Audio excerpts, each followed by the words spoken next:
The introduction to security engineering involves 4 videos. We have the security engineer intro where we actually go into the role itself so you can understand what a security engineer is and what their responsibilities are. And then we go into security principles, and these are the philosophies, so to speak, of what it means to be a security engineer and what it means to actually have good security posture and good security practices for networks and devices. And then we have the introduction to cryptography, encryption and decryption, the various algorithms, and all in all what it actually takes to make sure that you do proper cryptographic practices and actually encrypt the various machines, the data, the usernames, passwords, so on and so forth. And finally, we have identity and access management, and this is a really big one. And we'll be going into authentication, and we'll be going into the various levels of IAM, identity and access management, so that you can understand the very basics of what it means to create users, how to provision permissions and give them access to domain objects, so on and so forth. This video is sponsored by SurfShark, which is an all-in-one antivirus and VPN solution that you can use to secure unlimited devices. And this could be your mobile devices, it could be your personal devices, and everything else in between. And you will get access to the unlimited antivirus and VPN for literally 7 cents a day, which ends up being $2.20 per month. And it's one of the greatest solutions that exists on the market right now. So to get advantage to that pricing, go ahead and use the link in the description below and secure all of your devices today. Now, without further ado, let us jump into the introduction to security engineering video. All right, hello and welcome back. It's your boy Hank Hackerson at Hank Hacks Hackers. And today is going to be day 1 or episode 1 of our security engineer pathway. This is a part of TryHackMe's outline.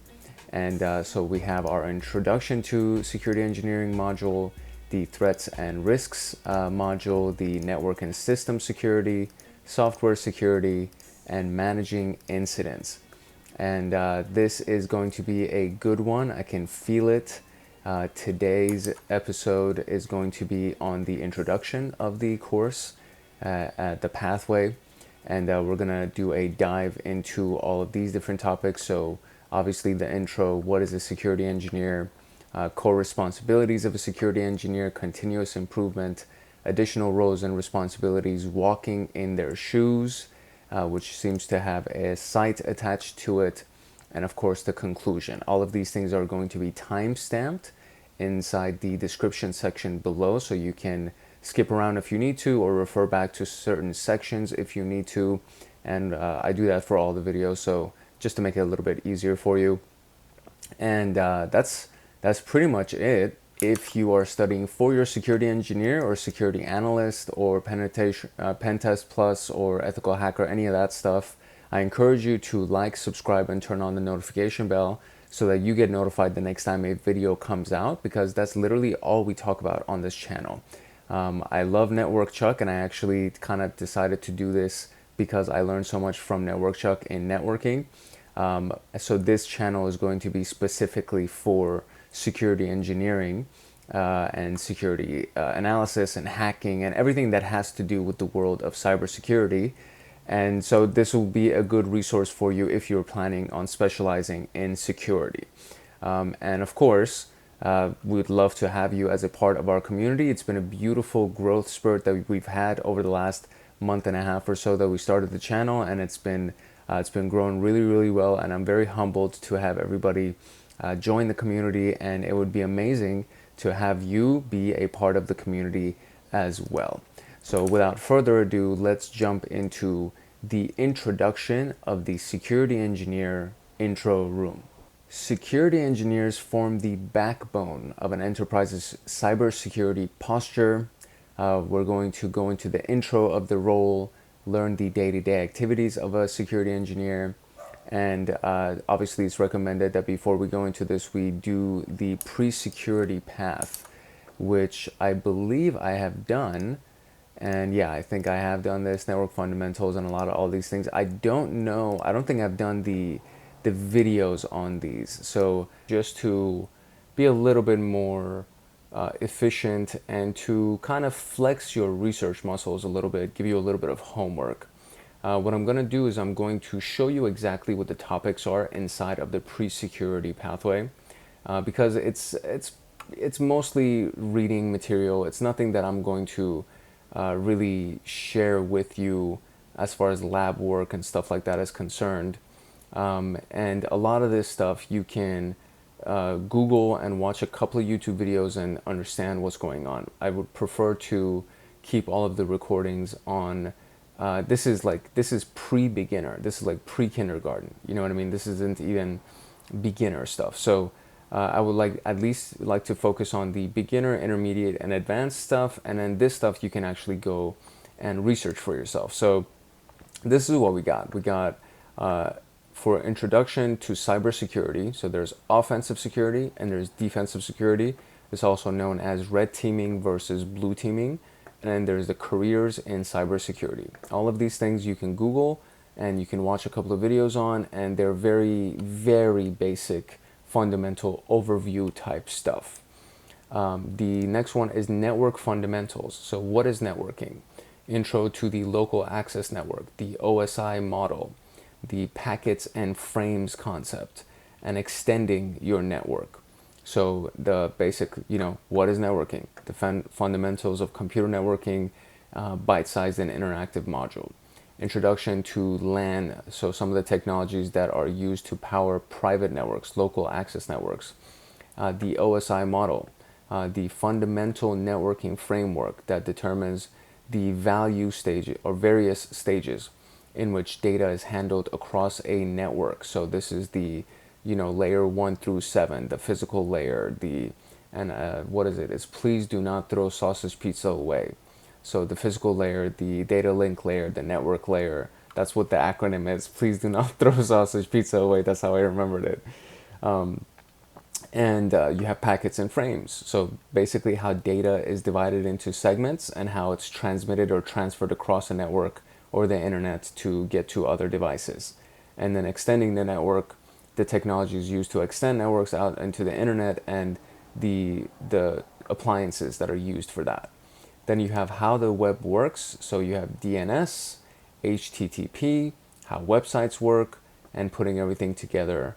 And all of this, again, you could just do some basic Googling and some YouTubing, and you'll get all that information. Then we have Linux fundamentals. So this is more of a very, very basic, like super introductory level to Linux. So how to navigate a system, what Linux actually is, and how to use SSH and stuff like that. And we've done this so many times inside of labs that you will get to see all of the command structure.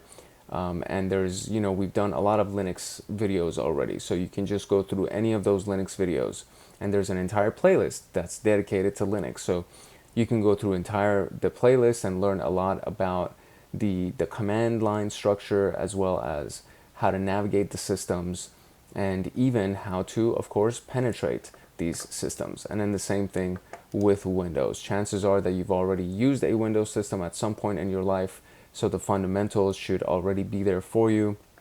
But then you have just things like the NTFS file system, the user access control panel, things like that, the Windows desktop, you know what I mean? It's a fundamental. These are fundamental stuff about computers. Part 2 goes through the system configuration, the user access control settings, resource monitoring, Windows registry, and then part 3 goes into the built-in Microsoft tools to keep it secure, Windows updates, Windows security, BitLocker, and more. So these are the rooms that are covered inside of the pre-security pathway. And I thought about it, and I was like, I could just do a bunch of recordings on this, but it would honestly, I think it would be better if you first flexed your research muscle and kind of learned how to go find information on your own, because none of this stuff is going to be spoon-fed to you when you go into the real world, and you need to learn how to research and learn things yourself. But then the other part is it's so basic. It's so basic that it kind of feels like it would be a waste of time to do these things. So I could kind of like just record it just to have more content spit out, and so just put more videos on the channel, but it feels like it's doing a disservice to you. So I would prefer to focus on more of the not like, this is again pre-security, pre-kindergarten, right? I would prefer to at least focus on kindergarten and above kind of a thing, and give you the foundations of the beginner stuff, the introductory stuff, as well as the intermediate and advanced stuff. So I know I said that I was going to do an entire recording on this series, but you got to go do some homework and flex your research muscles and get a little bit good at that, and that's it. So we can actually go into the remainder of the recording that you see right now, and obviously this has been finished. So I recorded this piece after I finished recording this thing, and now I'm going to plug it into the intro of the recording so that you get to hear that little message. But I recorded after the entire recording, the first part of the recording was done. So the power of editing. Learning objectives here are going to be, what is the need for security, or why does the need for security engineers arise? What are the qualifications required to become a security engineer, and what does a security engineer do in a typical day of work? So that's what we're going to be talking about in this room specifically. So it's, as it says, it's an introductory room. So we're just going to get an understanding of the role, what the day-to-day looks like, and we'll take it from there. All right, what is a security engineer, and why do organizations need security?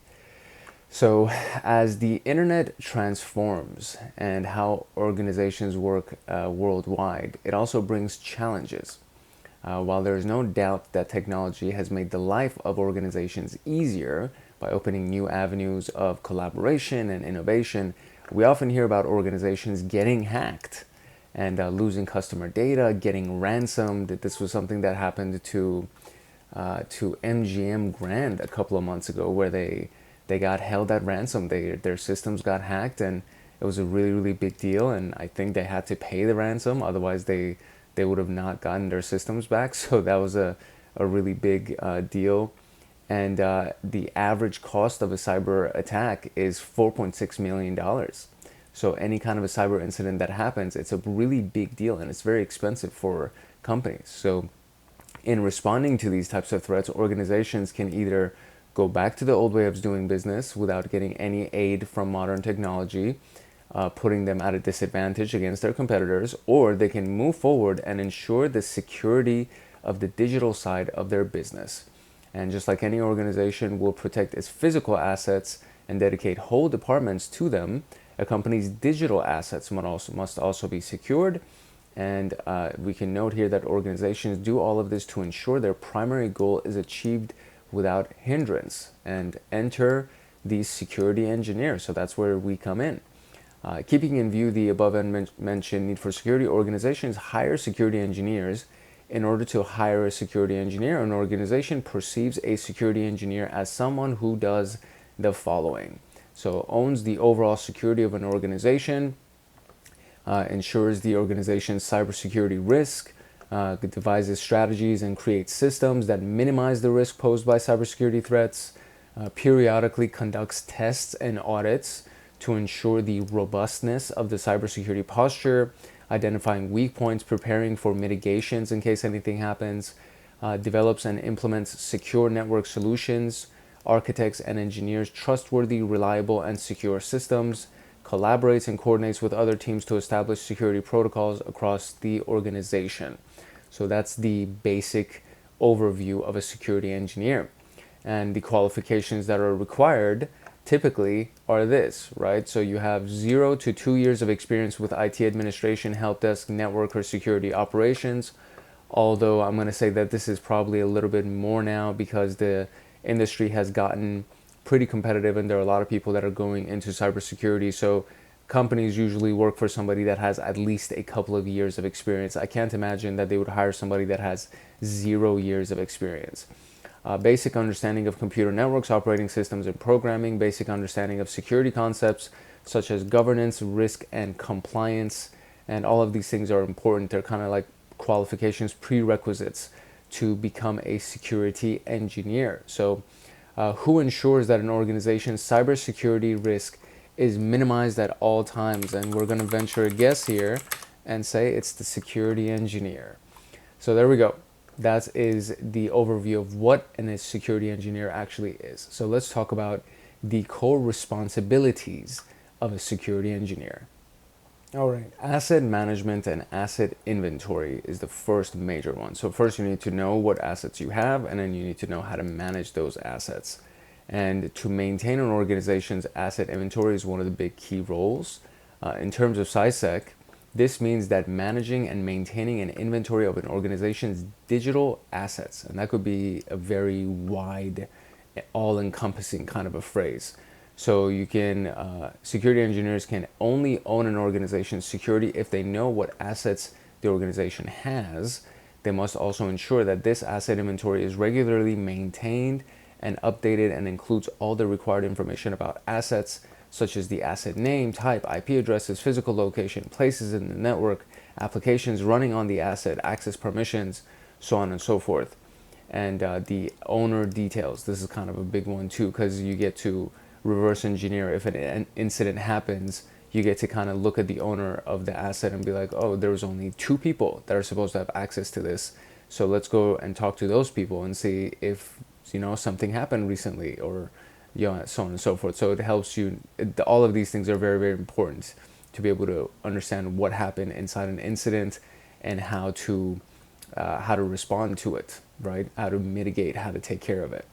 And digital assets can become, it could be a file, and it could be a system, it could be a software, it could be anything. So everything that has to do with a digital component of a business, it literally could be a digital asset. It could be a spreadsheet, you know what I mean?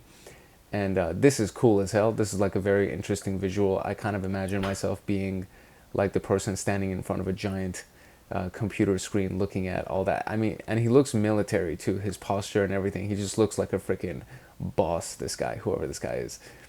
Okay, so security policies is another thing. An organization needs robust security policies to maintain a sound security posture. A security engineer helps their organization create security policies based on established security principles. So let's see where this goes. Security principles is another room here that it seems, I think I haven't, this is probably part of the path that we're on right now, so I'm not going to skip ahead right there. But that, it's interesting that, security principles is the next one. They refer to these rooms all in, like, it feels like this should have been covered first or something, whatever, we'll talk about it later. So these policies are then implemented organization-wide, and the security engineer ensures that the implementation follows the letter and spirit of the policies. Sometimes a need arises for granting exceptions to the security policies. In such scenarios, the security engineer consults the security principles to allow or deny exceptions and suggest mitigation steps. Secure by design. A security engineer ensures that the organization is secure by design. The engineer understands that the security posture receives the most return on investment if it allows a security by design philosophy, or if it follows one. This means that the security engineer takes steps to implement a secure network architecture, and the room is coming soon, ensures the organization's Windows, Linux, and Active Directory are hardened, meaning they're secure, all the vulnerabilities are patched, so on and so forth. And software development follows the secure software development lifecycle, which I think is probably also right here somewhere. Security software, well, we'll see. I don't want to. Secure software development, is it in here anywhere? Is it in here anywhere? Oh, maybe it's like, oh, so maybe this is an external source. So let's see what this is. No, it's an actual room here. So we're going to be talking about all these things because I haven't done this. So I am going to have to go through it. So we're definitely going to record it. And so last is security assessment and assurance. While securely designing the organization's network and infrastructure might be an excellent first step, a security engineer understands that their job is far from done. They understand that the security is hard work and it requires continuous effort. While a security engineer must ensure everything is done correctly, a compromise requires that one loophole to be successful. Yeah, that's basically it. Just one loophole, and you can get into the system and crash the entire thing. So To mitigate risks from a continuously evolving threat landscape, a security engineer plans to conduct regular security assessments, audits, red teaming, which is offensive security, basically attacking the organization with obviously with permission and everything. Purple teaming, which is a combination of blue team and red team coming together and coordinating everything to continuously improve the security posture. While security engineers might not be performing assessments and audits themselves, they are primarily involved in helping schedule these activities, creating requests for quotations for external parties to perform these activities, and helping prioritize and implement the findings from those activities. So what are details about an organization's digital assets such as name, IP address, and store owned? This is in their asset inventory. Sometimes security policies can't be followed because of business needs. What avenue does a security engineer have to fulfill business needs in these cases?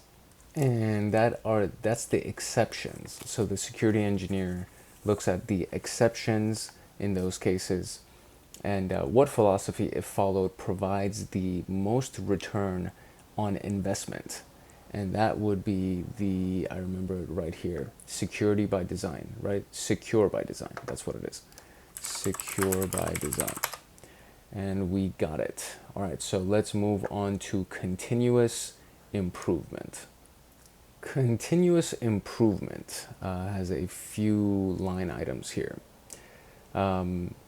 It's not a one-time job, obviously. It's continuous. So ensuring awareness, a security engineer might be tasked with maintaining a certain security awareness level in the organization. Humans are the building blocks, and as often said, humans are the weakest link. I've said this so many times. A security engineer periodically runs awareness sessions targeting primarily social engineering attacks to ensure that humans don't make mistakes that can compromise an organization's security. Awareness sessions are also organized for specific teams to ensure they follow security principles related to their idea of expertise, like secure software development or secure network architecture. Managing risks. The executive management of most organizations looks at security from the lens of minimizing risk. Security is essential to business because ignoring it can result in operational disruptions, data leakage, lawsuits, any other stuff. Therefore, a security engineer is often tasked with identifying security risks, determining their likelihood and impact, and finding solutions to minimize those risks. It might be noted, or must be noted, that eliminating all risks might not be possible when running business operations, because sometimes it costs way too much money, or sometimes they just rely on old systems, or there's a number of reasons why you can't eliminate all the risks. And a decision has to be made to accept a risk, or it's also called mediation of a risk, I think. So when you do risk acceptance, buying insurance can be a version of accepting risk. So the security engineer might perform some mitigation actions to lower the risk. Accepting or mitigating risk is often a business decision, and a security engineer acts as a trusted advisor of the management that helps them take this decision by providing subject matter expertise. Let's take an example of an organization that uses a database software for its supply chain that runs on a vulnerable version of Linux.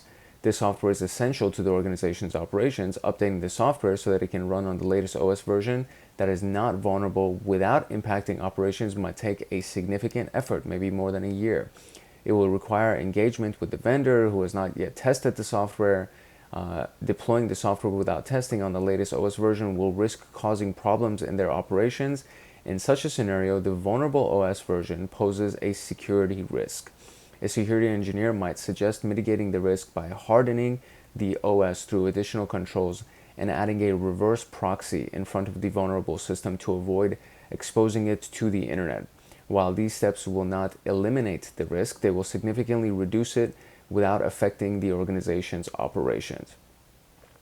Change management. Organizations keep evolving with time, which also results in changes in their security posture. To ensure a robust security posture, the security engineer keeps track of changes in the organization's digital assets that can affect the security posture and take measures to improve the security posture with the organization's evolution. Let's assume an organization wants to upgrade the e-commerce module of its website for corporate customers. The new module will require risk assessment, penetration testing, and vulnerability assessment before integrating the website. The security engineer will ensure that all these requirements are fulfilled and that the integration will not introduce security vulnerabilities. Furthermore, it will also be ensured that the new module follows all the security policies and guidelines laid out by the organization. And then we have vulnerability management. The threat landscape is continuously evolving, obviously, so new software versions are released, vulnerabilities are found in older versions. The security engineer's job is often includes monitoring vulnerabilities across the organization and planning to patch or minimize those risks. Vulnerabilities are generally patched according to severity, and we're going to be talking about that in the vulnerability management room. And compliance and audits. So, just do audits, maintain compliance with regulatory environments. There's a lot of different regulatory environments. PCI is for payment card processing, payment card information. HIPAA is for health information. SOC 2, ISO 27001, NIST 853, and more. And you'll see that a lot of organizations, when they're hiring a security engineer or anybody in security, they'll typically list the types of regulations and compliance that they deal with in their company and stuff that they want you to be aware of and at least have worked with before. So this is a big deal. Like most things that you do in security are going through the filter of compliance and audits, because you're dealing with customer information, identifiable information, card information, health information, depending on what organization you're in and what kind of business you're in. So this is a big one right here. It's not that big of a paragraph, but this is a really, really big one. This is an important one right here. What is considered the weakest link? Humans. An organization's security evolves with the organization. What helps a security engineer keep the organization secure through these changes? And that is called change management. And just like that, we are done with continuous improvement. So let's talk about additional roles and responsibilities of a security engineer. Managing security tooling. A security engineer might sometimes be required to configure or fine-tune security tools, such as security information and event managers, firewalls, web access firewalls. I think that's what that stands for. I forget what WAF stands for. Let's look into that. WAF, cybersecurity, web application firewall. That's what it was. EDR, endpoint detection and response, and more. So in some organizations, that might also be the primary responsibility of a security engineer. In such a role, a security engineer might also be making decisions or providing input to the decision makers about tools to procure based on the organization's requirements and the engineer's assessments of competitive tools. Tabletop exercises are often conducted to gauge the operational readiness of an organization. Certain scenarios are identified to be exercised, and security team members must explain their respective roles in the scenarios under discussion. For example, a scenario might include the compromise of an endpoint device through a phishing email. All the team members will then explain their respective steps per organization playbooks. The security engineer is sometimes required to conduct these exercises. Disaster recovery and crisis management. Robust security posture requires organizations to plan for untoward incidents, disasters, or crises. So literally like a flood or a fire or a hurricane, something like that. In any such scenario, the top priority of the executive management is maintain business continuity. A security engineer might be involved in disaster recovery, business continuity, crisis management planning, and as a part of the different compliance frameworks and the organization's internal policies. The role of a security engineer in these areas might differ based on the organization. So it could be as simple as having a redundancy, which means basically a duplicate system or a duplicate database that has everything, just in case the primary one goes down, that you have the backup running. And that it could save money, it could save headaches, it could save time, energy, a lot of stuff just by having a redundancy, just a duplicate of the system. and big cloud providers like Google and Amazon understand this, and so their server warehouses have redundancies in multiple locations in multiple regions across the world. So the United States has multiple redundancy locations that have a bunch of different servers sitting inside of a warehouse. And when you design your web portals or your applications, you can choose which specific warehouse you want your stuff to be housed in. But just in case shit hits the fan, you have a backup for a redundancy to another warehouse just in case that warehouse goes down, so that your website and things like that don't crash and you don't lose business. So it's very simple concept to have a duplicate of a system, and it's super powerful, but most people don't do it. And it could be as simple as you know, if you house all of your client information in physical folders inside file cabinets, and you don't have a digital backup of those things in a hard drive, and something happens and your building burns down, now you've lost all of your client information. That's ridiculous. It's crazy to think about, but that happens all the time, because for whatever reason, the thing is, like, having a physical version of the information is actually really safe against digital attacks, right? Because nobody can go, unless they get in the building, they won't be able to get access to the client information. So a lot of companies rely on the physical data, but then not having a backup of that is kind of ridiculous. So the way that you would do the backup is do a scan of all of those documents, put it inside an external hard drive that doesn't plug into, it's not automatically installed on a machine, and it can be unplugged and put inside a safe. You know what I mean?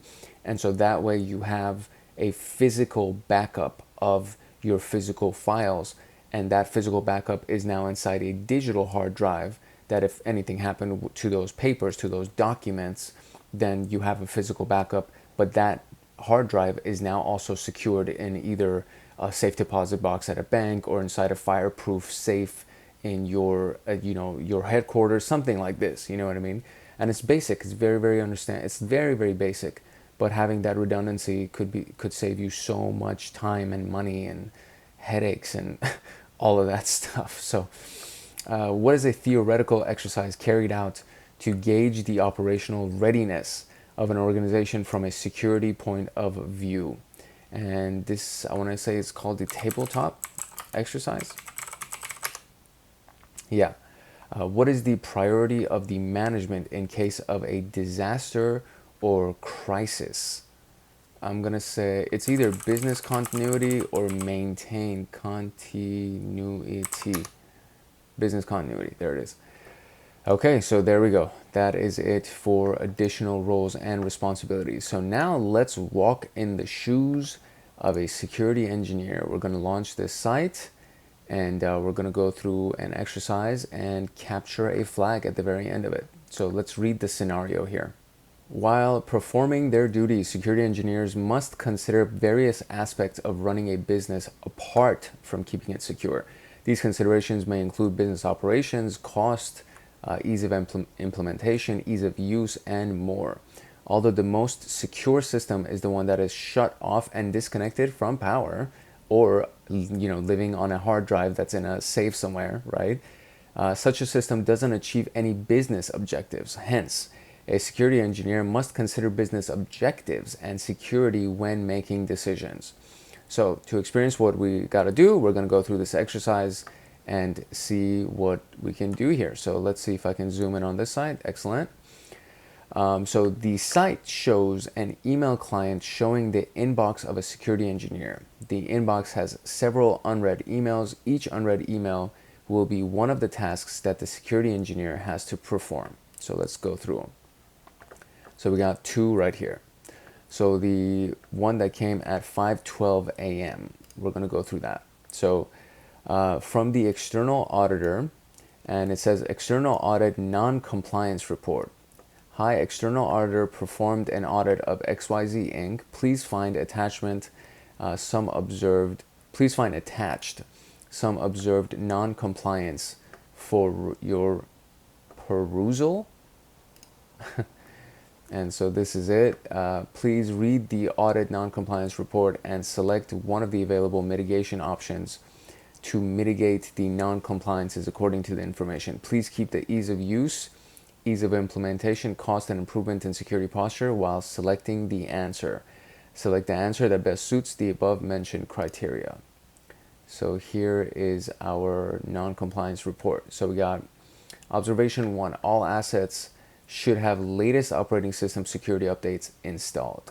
Though most systems had the latest OS security patches, some legacy systems that supported XYZ Inc. older hardware didn't have those security updates. These systems are older, and installing security updates on them might break the functionality of these systems. So it says install security updates. That won't work because it'll break functionality probably. Keep it as it is. Might not be a good idea.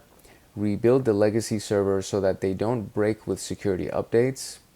That could be very expensive and time consuming. Restrict accessibility of these servers to only required usage. I'm going to say this is the one right here. Observation 2. So all network communication, user activity, and security device logs shall be aggregated in a single platform, which is a SIM, and monitored continuously. The observation XYZ has some assets in the cloud and other assets on premises. It was observed that the cloud assets were not integrated with the SIM, which is present on premises.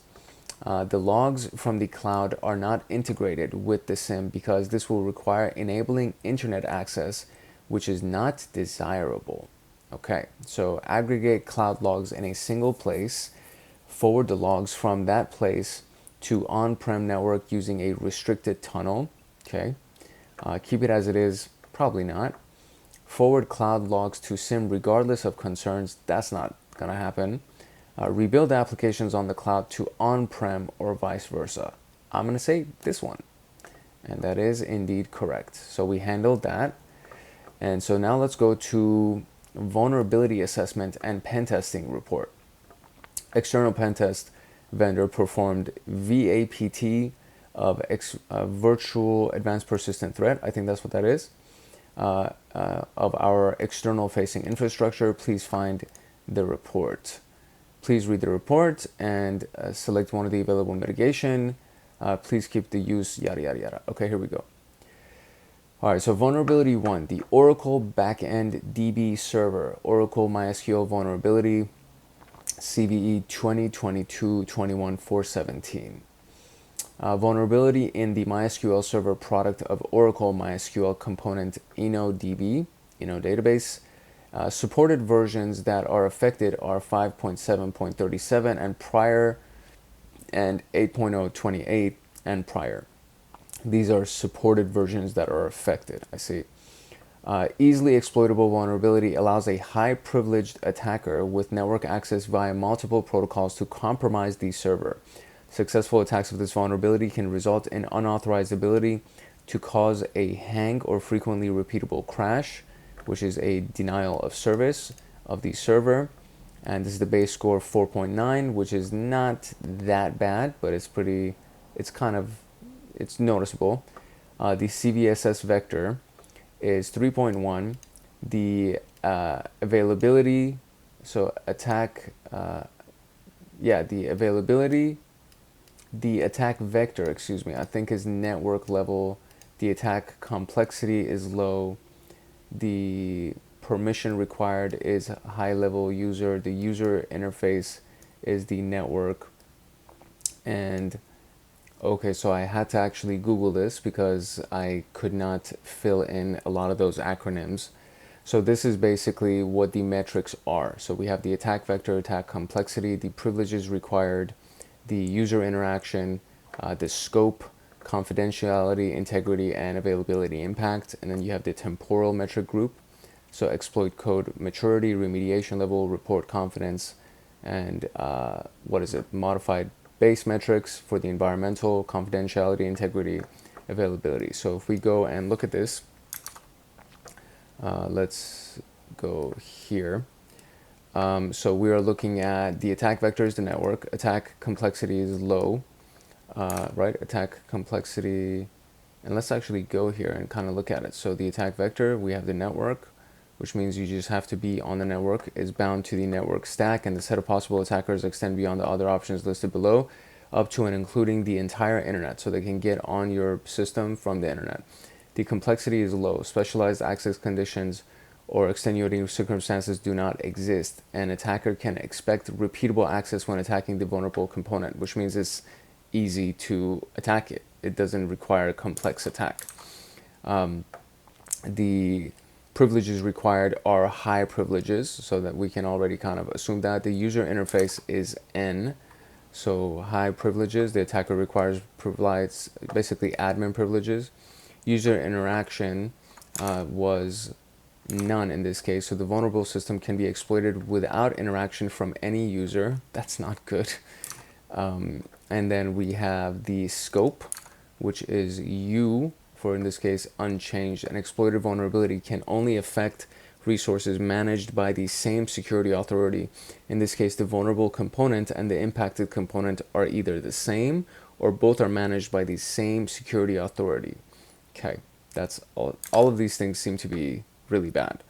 The confidentiality impact, the integrity impact, and the availability impact. So N, N, and H. So N is none, so no confidentiality impact. Integrity is none, no integrity impact. But the availability impact, which is a denial of service, so that's what we're concerned with, because if they do anything and it's a high availability impact, meaning that you can lose availability of your resources and your assets. So the recommended solution is to upgrade to the latest version of Oracle MySQL, and we can download the upgrade from there. So restrict accessibility of the server only through VPN or internal network. That could be strong. Keep as it is, not a good idea. Rebuild the server is going to be expensive, complex, takes a lot of time. Patch the vulnerability. So let's see, is there anything that says that they can't patch it? I would patch it. I think that's what I would do. Oh, I see. Okay, so then we would do this. I don't know why we wouldn't patch it. In addition to so here's the next one. OpenSSL, the C rehash script allows command injection. Okay, that's not good. In addition to the C rehash shell command injection identified in CVE 2022-1292, further circumstances where the C rehash script does not properly sanitize the shell meta characters to prevent command injection were found by code review. When the CVE was fixed, it was not discovered that there were other places in the script where the file names of certificates being hashed were possibly passed to a command executed through the shell. This script is distributed by some operating systems in a manner where it is automatically executed. On such operating systems, an attacker could execute arbitrary commands with the privileges of the script. Use of the chash script is considered obsolete and should be replaced by the OpenSSL rehash command line tool, fixed in 3.04 and affected on these systems. So 3.0, 0.1, 0.2.3, fixed in OpenSSL 111, affected in 111-1110, fixed in OpenSSL 102 ZF, affected 102 and 102 ZE. So recommended is upgrade to OpenSSL 102 ZF, download and apply it from here. These are the instructions. Upgrade to OpenSSL 111, download and apply. Upgrade to OpenSSL 3.04, download and apply. So we're not going to rebuild the server. We're not going to keep it as it is. Patch the vulnerability, restrict accessibility of the server only through VPN or internal network. Again, I can't see how this would affect their system if they just upgraded and patched it. So why would we not do that? And we have to restart the whole thing because that's also wrong. That's so crazy that we would do that. That's insane. I can't imagine that would be a thing. Oh, and I have to do the whole thing again. Okay, so I'm going to do the auto observations and then I'll come back to this thing. All right, so we're back on this now, and this would be the only other option, restrict access. Why would we not patch the freaking vulnerability? I don't understand. Okay, all right. Vulnerability number 3. A carefully crafted request body can cause a read to a random memory area, which could cause the process to crash. This issue affects Apache HTTP server 2452 and earlier. Recommended would be to go from 2.4 to go to greater than or equal to 2.4 and to less than 2.53. Upgrade the Apache to 2.453. Apache HTTP version allow download, and then many platforms and distributions provide pre-built binary packages from the server. These pre-built packages are usually customized and optimized for a particular distribution. Therefore, we recommend that you use these packages if they're available for your operating system. So rebuild the server, keep it as it is, definitely not the case. Patch vulnerability, I don't know. Restrict access to the server only through VPN or internal network. Let's try this one, because I knew these motherfuckers were going to change the answer, man. I'm so pissed about that shit. So we're going to patch the vulnerability. That's, bastards. Fine, we got the answer. I did it because they always made us like request the other thing. You know what I mean? They would give us, no, do it through a VPN. And I was like, okay, so maybe this is the pattern. But of course, they're going to throw us for a loop at the very end. Of course they are. Of course they are. Why wouldn't they? Okay, so let's go into the conclusion. All right, so that was a brief intro to the day-to-day of a security engineer. Owns the responsibility of the cybersecurity, ensures the system and infrastructure, helps maintain security posture, takes additional roles and responsibilities, and we're going to go into security principles to learn about the principles that form the foundation of engineering. So it was awesome. I liked it. We are getting more advanced as we go along. So this is actually very, very cool lab. So that was it for the security engineer intro room. If you are studying to become a security engineer, or you want to be a security engineer in your role, or if you want to be an ethical hacker, pen tester, security analyst, any of those things, I encourage you to like, subscribe, and turn on the notification bell so that you get notified the next time something comes out. Drop a comment if you have any questions, or if you just want to say hi. Everything that we talk about on this channel has to do with cybersecurity, ethical hacking, security engineering, and all that stuff. So this will be a valuable resource for you for your certification exams, as well as everything that you do on a day-to-day when you go through your job as a security professional. So that is it for this room. It's your boy Hank Hackerson at Hank Hacks Hackers, your favorite network and system attacker / protector.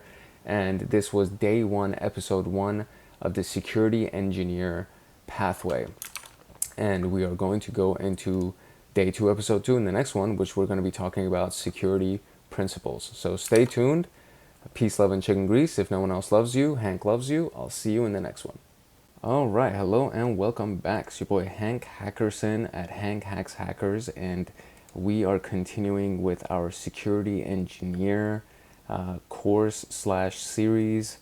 This is going to be episode 2, day 2, and we are going into security principles today. We did security engineer intro in day 1 as an intro, obviously. And this is all part of the introduction to security engineering module of the security engineer pathway of TryHackMe. And this is what it looks like inside the actual room that we're going to be in. So we have the intro, we have the CIA triad, the DAD triad, or DAD, I don't know what that stands for yet. We have fundamental concepts of security models, defense in depth, ISO IEC 19249, zero trust versus trust but verify, threat versus risk, and of course the conclusion. And all of this stuff is going to be time stamped in the description and in the sections below. So if you wanted to skip around, or if you wanted to get access to specific parts of this, you could do so. If you are studying for your security engineer or security analyst certification, or pen test plus, or ethical hacker, any of those things, I do encourage you to like and subscribe and turn on that notification bell and drop a comment if you have any questions. It would be very useful to you, in my humble opinion, to actually be a part of our community, because all we talk about here is security analysis and cybersecurity and ethical hacking, pen testing, all that stuff.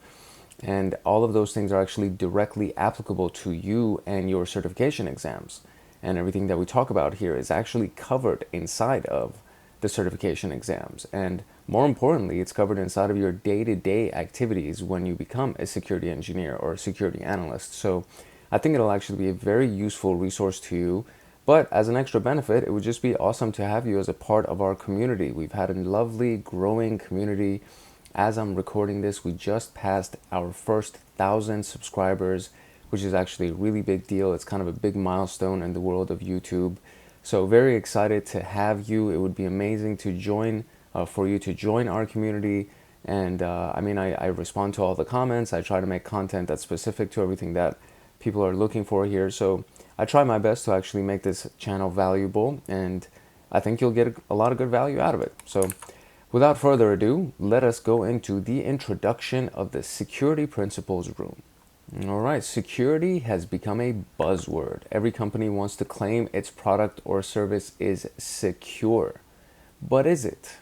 So before we start discussing the different principles, it's vital to know the adversary against whom we are protecting our assets. Are you trying to stop a toddler from accessing your laptop or from making purchases on Amazon when they shouldn't? One of my friends, actually, his kid did that, and he didn't realize until he saw his credit card bill, and there was like $1,200 worth of purchases that happened from a video game, a game that was downloaded on the cell phone that he gave to the kid. And so the kid just bought a bunch of, fake money from inside the game using real money.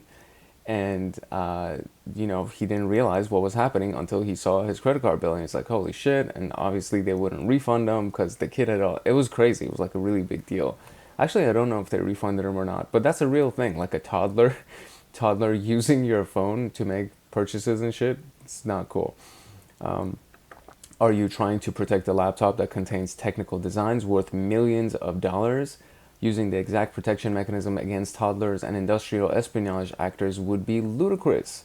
Consequently, knowing our adversary is a must so we can learn about their attacks and start implementing appropriate security controls. So it's very, very important.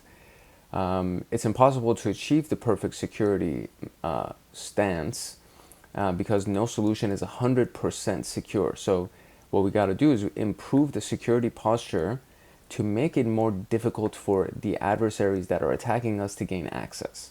Since we can't protect everything, we need to at least protect the ways that we think these adversaries are going to attack us. The objective of this room is to explain security functions for confidentiality, integrity, and availability. Present the opposite of the security triad, which is disclosure, alteration, and destruction and denial. So that's what DAD stands for. Introduce the fundamental concepts of security models such as Bell-LaPadula model. Explain security principles such as defense in depth, zero trust, and trust but verify. Introduce ISO IEC 19249 and explain the difference between vulnerability, threat, and risk.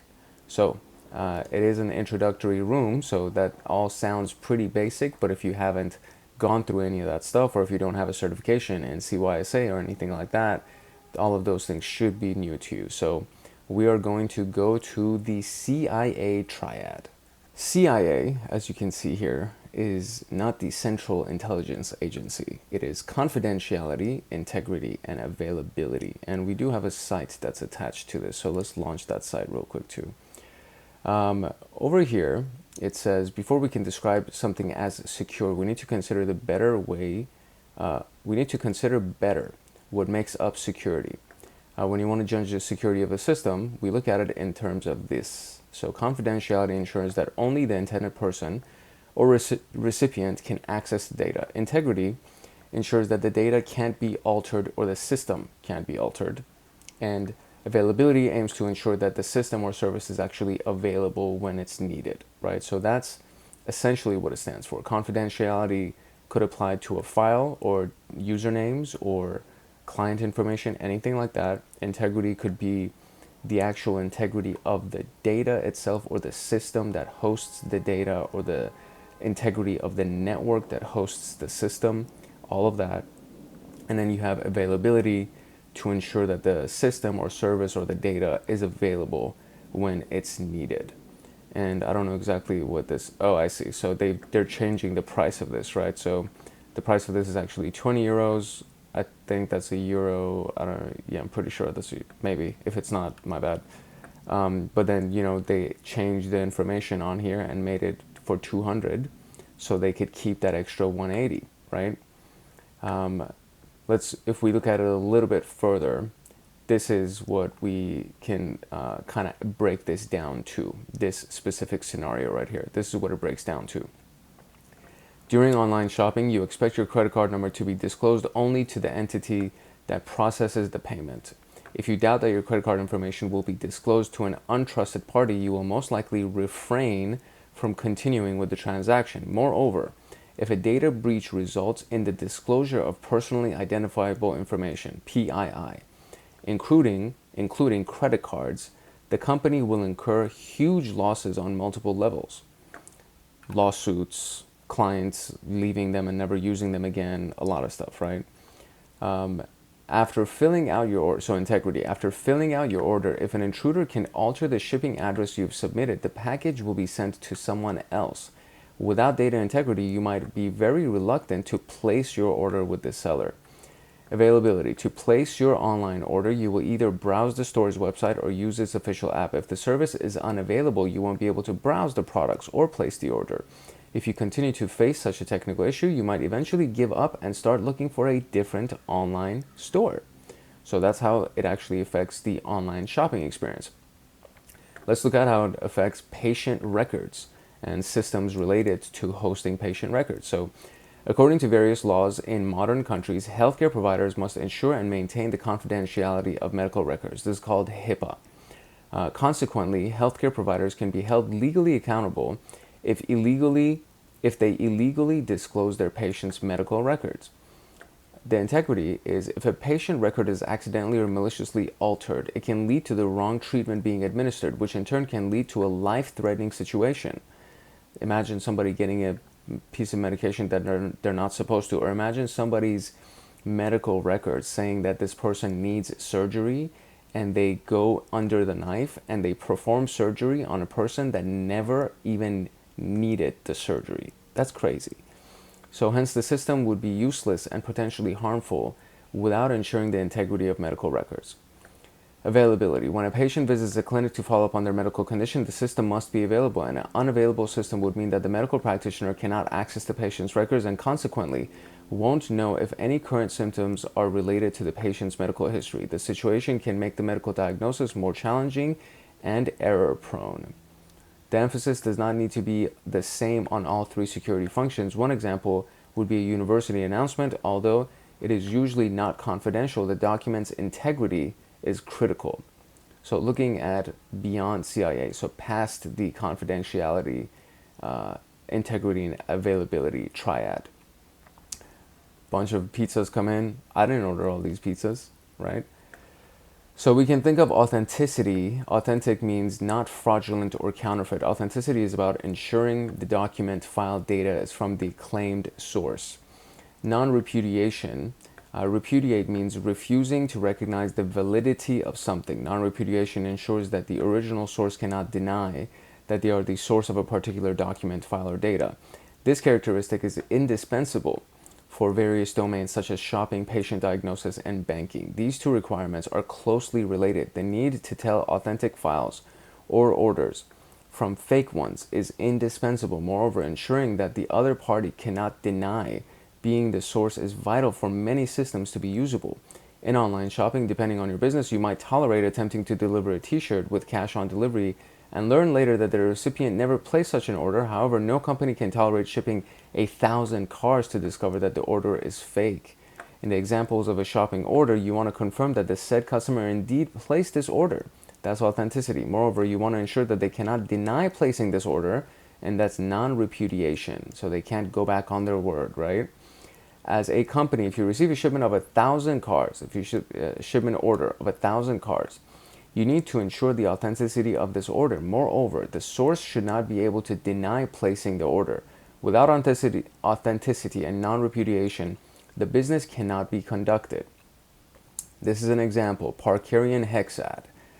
In 1998, Don Parker proposed the Parkerian Hexad, a set of 6 security elements. They are availability, utility, integrity, authenticity, confidentiality, and possession.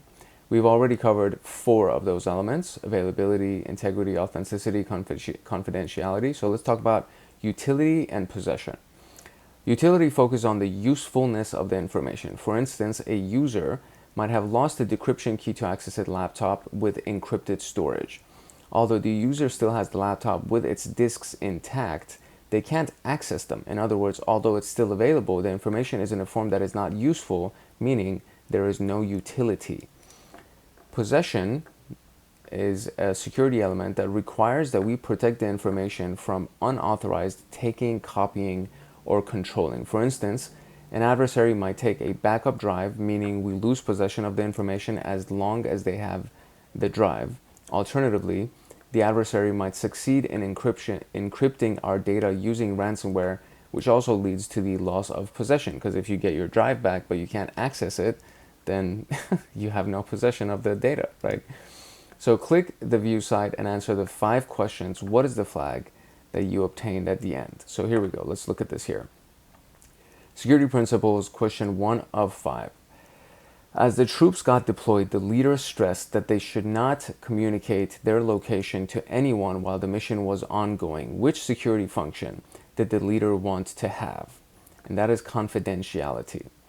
One hotel is stressing that the internet over its Wi-Fi network must be accessible 24 hours a day, 7 days a week. Which security pillar is this? That would be availability. At a police checkpoint, the police officer suspected that the vehicle registration papers were fake. Which security function does that lack? That would be integrity. 2 companies are negotiating a certain agreement. However, they want to keep the details of the agreement secret. Which security pillar are they emphasizing? Confidentiality. You went to cash out a check and the bank teller made you wait for 5 minutes as they confirmed the signature of the check's issuer. Which security function is the bank teller checking? Integrity. And just like that, we got our first flag here. So CIA triad, and there we go. So we're good. Oh, we unlocked the streak freeze. Oh, this is actually something that, so I was on like a 130-day streak, and then I got busy last week, and I wasn't able to do any labs or anything, and I lost my streak. So this is my first 7-day streak back after I lost my initial streak. I was so pissed about that. I'm back. I'm at 7 days now. I was unbelievably pissed about that. You have no idea. But yeah, it happens to the best of us, I guess. So, all right, moving on to the DAD. So I'm going to close this and let's go to DAD. The DAD, disclosure, alteration, and destruction denial, is basically the opposite of CIA. So disclosure is the opposite of confidentiality. Information gets disclosed, it's no longer confidential. Alteration is the opposite of integrity. The check is indispensable, right? If the check has been altered, it's no longer integrity. It doesn't have integrity. Destruction denial is the opposite of availability, and DOS stands for denial of service. And that's a really big type of an attack that's done against a lot of big organizations, because all they have to do is just take their systems down and deny the availability of the service, and the company takes a really big hit, right? So disclosure, as in most modern countries, healthcare providers must maintain medical records confidentiality. As a result, if an attacker succeeds in stealing some of these medical records and dumping them online to be viewed publicly, the healthcare provider will incur a loss due to the data disclosure attack. For alteration, consider the gravity of the situation. If the attacker manages to modify patient medical records, this alteration attack might lead to the wrong treatment being administered. Consequently, the alteration attack could be life-threatening. We already talked about that. Destruction denial, consider the case where a medical facility has gone completely paperless. If an attacker manages to make the database systems unavailable, the facility will not be able to function properly. They can go back to paper temporarily, however, the patient records won't be available. This denial attack would stall the whole facility. Protecting against disclosure, alteration, and destruction is of utter significance. That's kind of the whole purpose of security teams. This protection is equivalent to working to maintain confidentiality, integrity, and availability. So 2 sides of the same exact coin. Protecting confidentiality and integrity to an extreme can restrict availability, and increasing availability to an extreme can result in losing confidentiality and integrity. Good security principles implementation require a balance between those three. The attacker managed to gain access to customer records and dump them online. What is this attack? That is called disclosure. And a group of attackers were able to locate both the main and the backup power supply systems and switch them off. As a result, the whole network was shut down. And what is that called? That is called destruction and denial.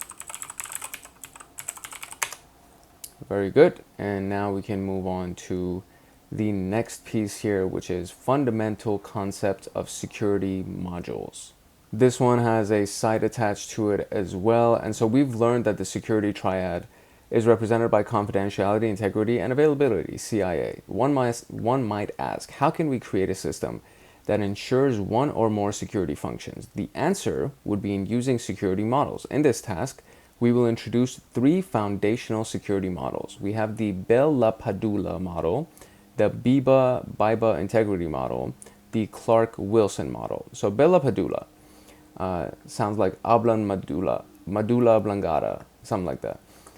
The Bell-LaPadula model aims to achieve confidentiality by specifying three rules: simple security property, star security property, and discretionary security property.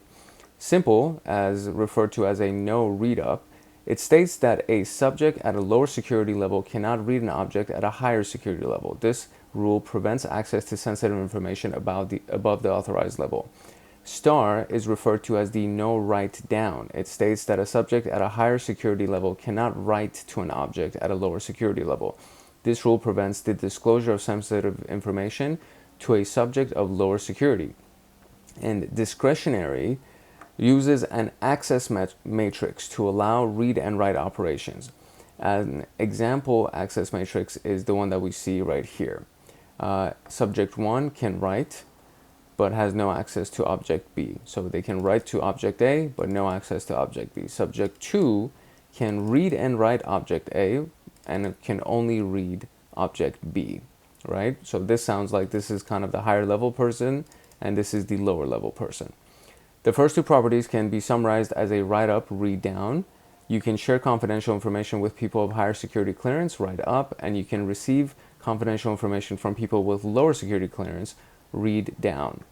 There are certain limitations to the Bell-LaPadula module. For example, it was not designed to handle file sharing.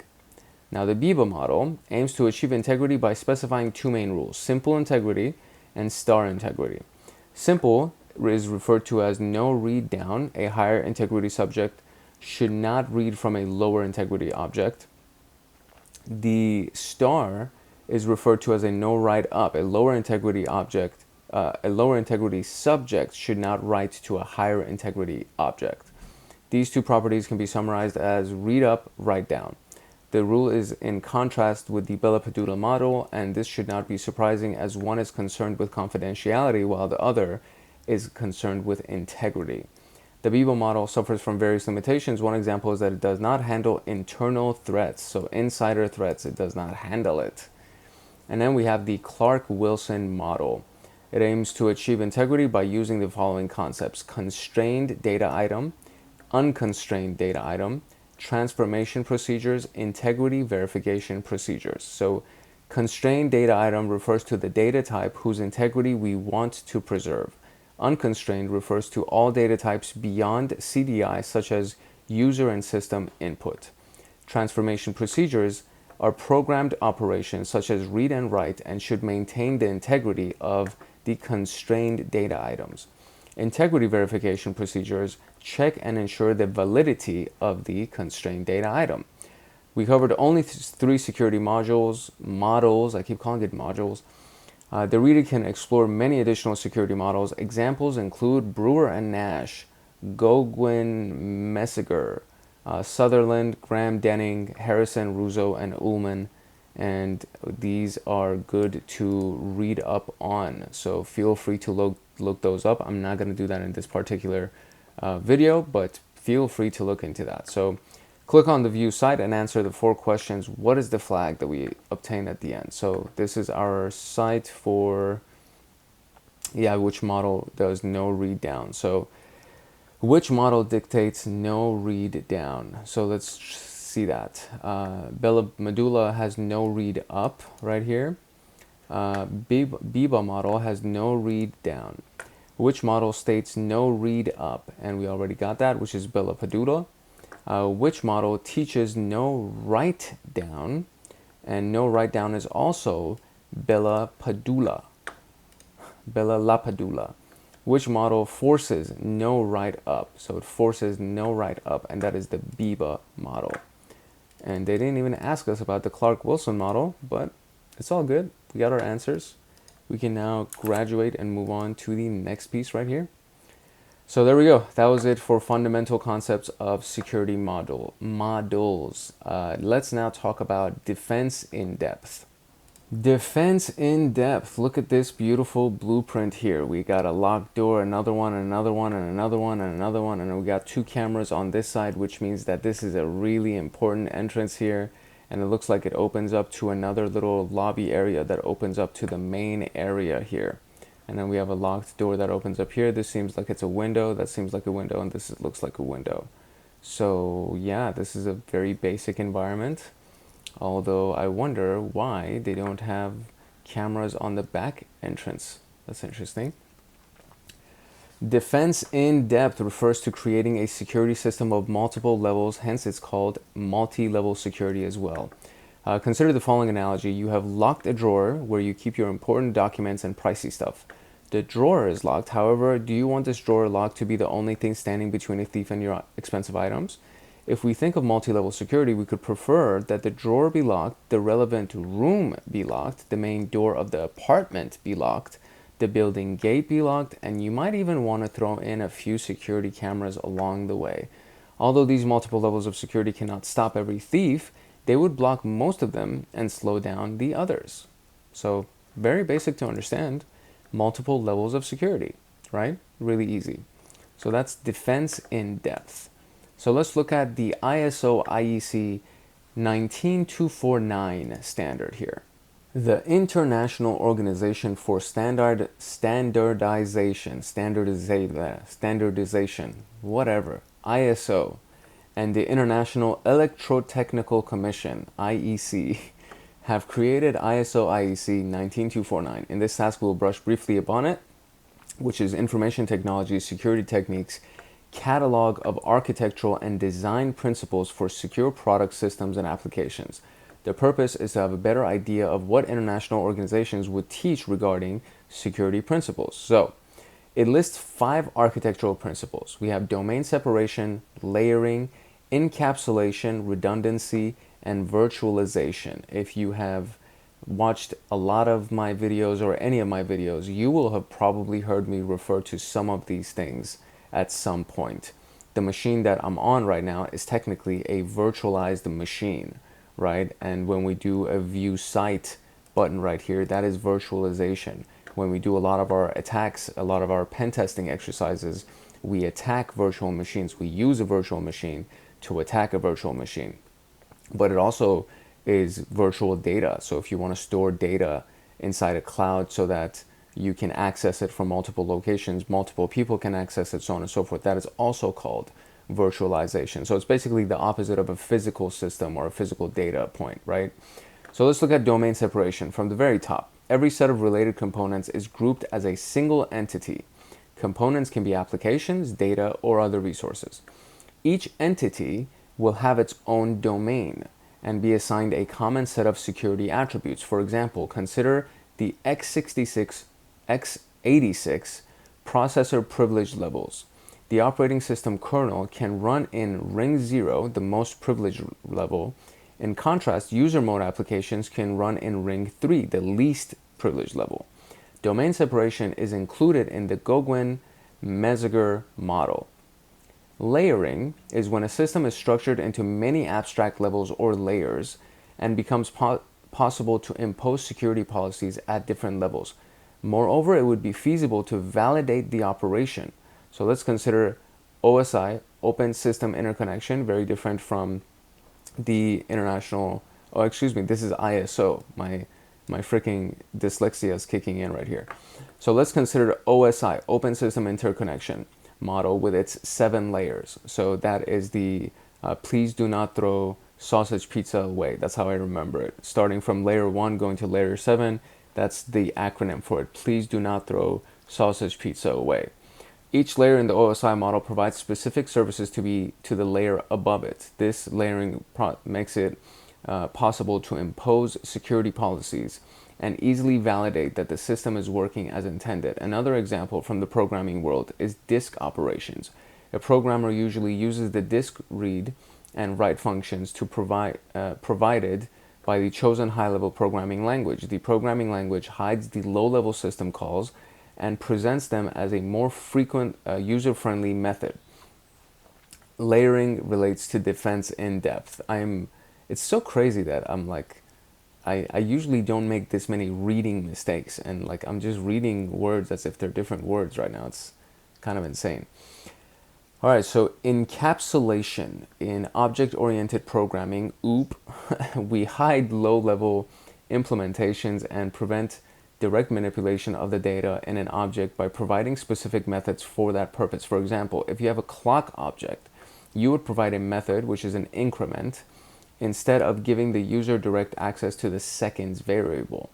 The aim is to prevent invalid values for your variables. Similarly, in larger systems, you would use or even design a proper application programming interface, an API, that your application would use to access the database. Redundancy. This principle ensures availability and integrity, and we use this a lot. There are many examples related to redundancy. Consider the case of a hardware server with 2 built-in power supplies. If one power supply fails, the system continues to function because there is a redundant power supply. Consider a RAID 5 configuration with 3 drives. If one drive fails, the data remains available using the remaining 2 drives. Moreover, if data is improperly changed on one of those disks, it would be detected via the parity, ensuring that the data's integrity is intact, right? And then we have virtualization. With the advent of cloud services, virtualization has become more common and popular. The concept of virtualization is sharing a single set of hardware among multiple operating systems. Virtualization provides sandboxing capabilities that improve security boundaries, secure detonation, and observance of malicious programs. Now we have the design principles. So these were right here were architectural principles that were provided by the 19249 standard. And now we're going to look at the design principles. So we have the least privilege, the attack surface minimization, centralized parameter validation, centralized general security services, and preparing for error and exception handling. So least privilege is informally known as a need-to-know basis or need-to-know basis. Need-to basis, need-to-know basis. As you answer the question, who can access that? The principle of least privilege teaches that you should provide the least amount of permissions for someone to carry out in their task and nothing more, or everything that they need and nothing else, right? For example, if a user needs to be able to view a document, you should give them the read rights without giving them write rights. Attack surface minimization. Every system has vulnerabilities that an attacker might use to compromise a system. Some vulnerabilities are known while others are yet to be discovered. These vulnerabilities represent risks that we should aim to minimize. For example, in one of the steps to harden a Linux system, we could disable any service that we don't need. So if the service is not available, the attack surface, the surface that somebody could attack, is minimized, right? Centralized parameter validation. Many threats are due to the system receiving input, especially from users. Invalid inputs can be used to exploit vulnerabilities in the system, such as denial of service and remote code execution. Therefore, parameter validation is a necessary step to ensure the correct system state. Considering the number of parameters a system handles, the validation of the parameters should be centralized within one library or system.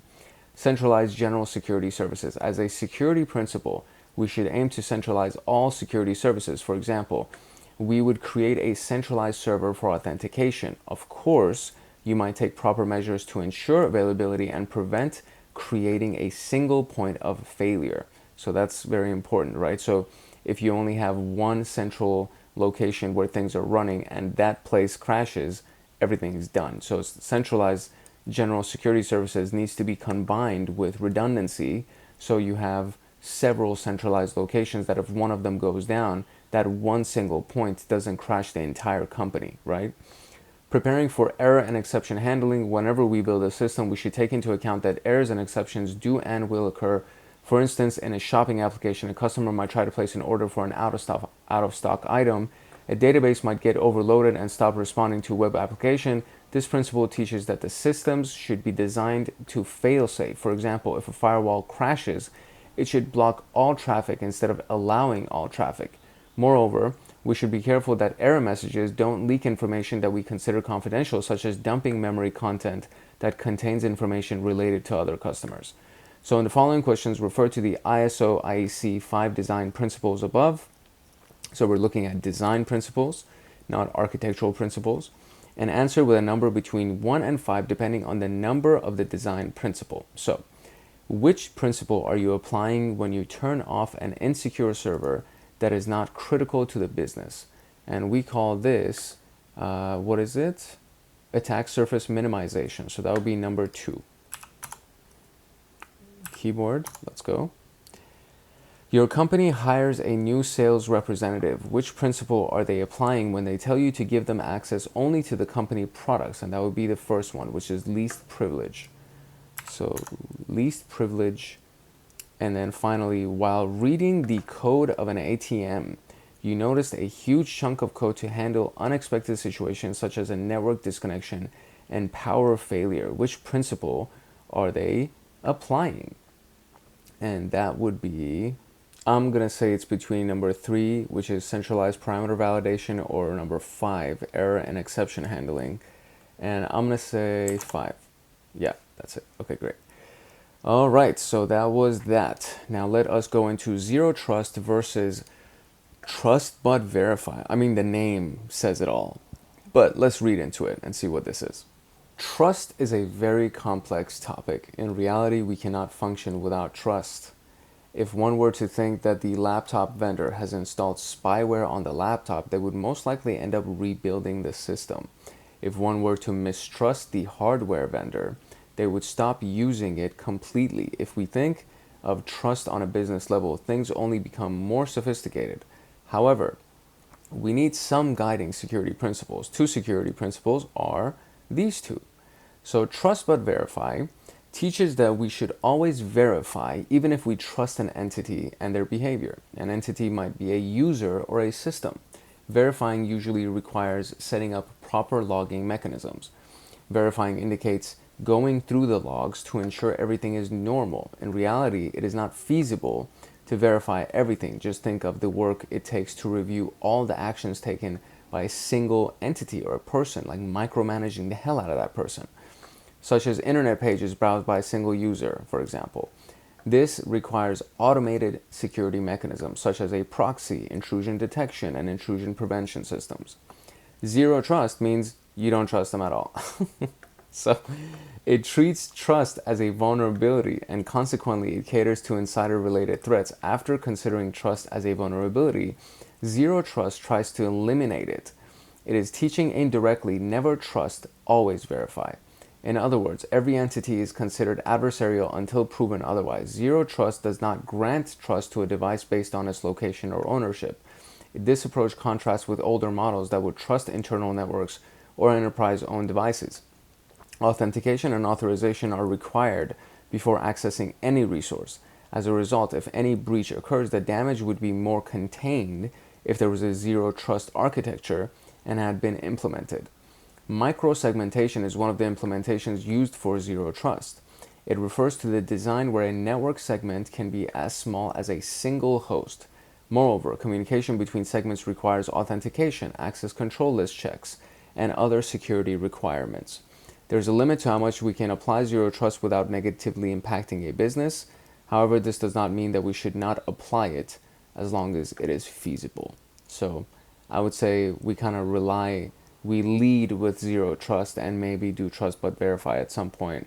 But if you have a government entity, you probably have zero trust across all of your systems and hosts and networks. right? If you have a bank, for example, you probably have zero trust going on. There is very rarely a situation where trust but verify is done with a government entity like the military or something, because that would be ridiculous. Because as soon as something happens and the action is taken and you have to now monitor them, it would be too late. If there was something that happens and the attacker is faster than your defense team, you would be too late. So zero trust is, I would say, leads the way when it comes down to these two principles. And now we're going to look at the difference between a threat versus a risk versus a vulnerability. So let's look at that. In this case, there are three terms that we need to take good note of to avoid any confusion. A vulnerability means susceptible to attack or damage. In information security, a vulnerability is a weakness. A threat is a potential danger associated with that weakness or vulnerability. The risk is concerned with the likelihood of a threat actor exploiting a vulnerability and the consequent impact on the business. So looking outside of information systems, a showroom with doors and windows made of standard glass has a weakness or a vulnerability due to the nature of glass, right? Consequently, there is a threat that the glass doors and windows can be broken. The showroom owner should contemplate the risk, the likelihood that a glass door or window gets broken, and the resulting impact on that business. Another example directly related to information systems. You work for a hospital that uses a particular database system to store all the medical records. One day, you are following the latest security news and you learn that the used database system is not only vulnerable, but also a proof of concept working exploit code has been released. The released exploit code indicates that the threat is real. With this knowledge, you must consider the resulting risk and decide the next steps. So there is a vulnerability, there could be a threat to that vulnerability, and the risk is how likely is it that this is actually going to happen, and what is the damage that's going to happen if this does happen, right? We're going to look at the details of this stuff in a different room. And that's basically it for the security principles room, and our conclusion goes as such.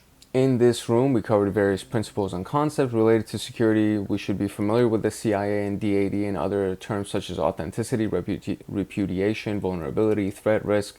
We looked at three models on the ISO IEC 19249. We have covered different security principles such as defense in depth, trust but verify, zero trust.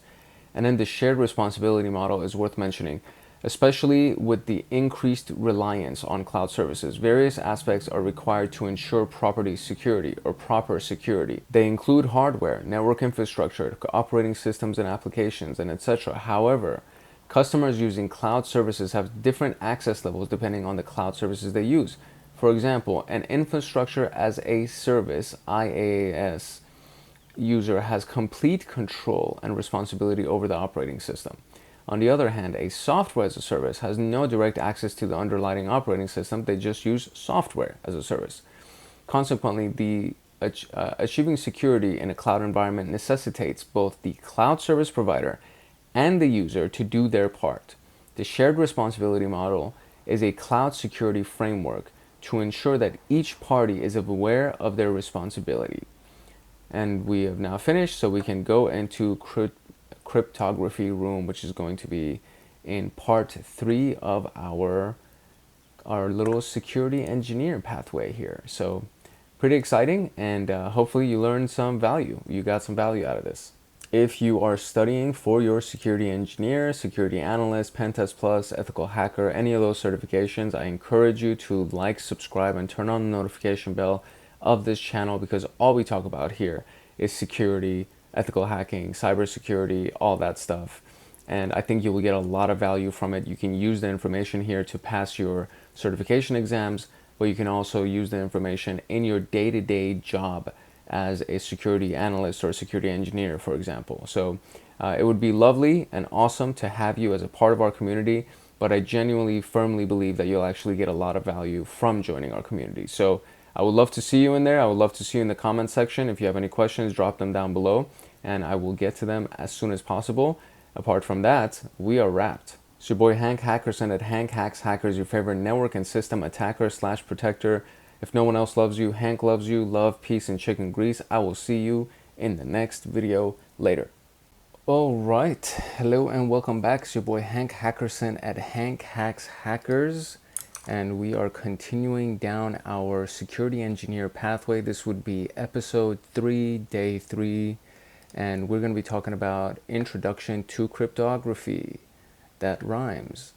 And yeah, so this is going to be our outline for today. We're going to be talking about the intro, obviously, symmetric encryption, asymmetric encryption, the Diffie-Hellman key exchange, hashing, PKI, SSL, TLS, authenticating with passwords, and cryptography and data example.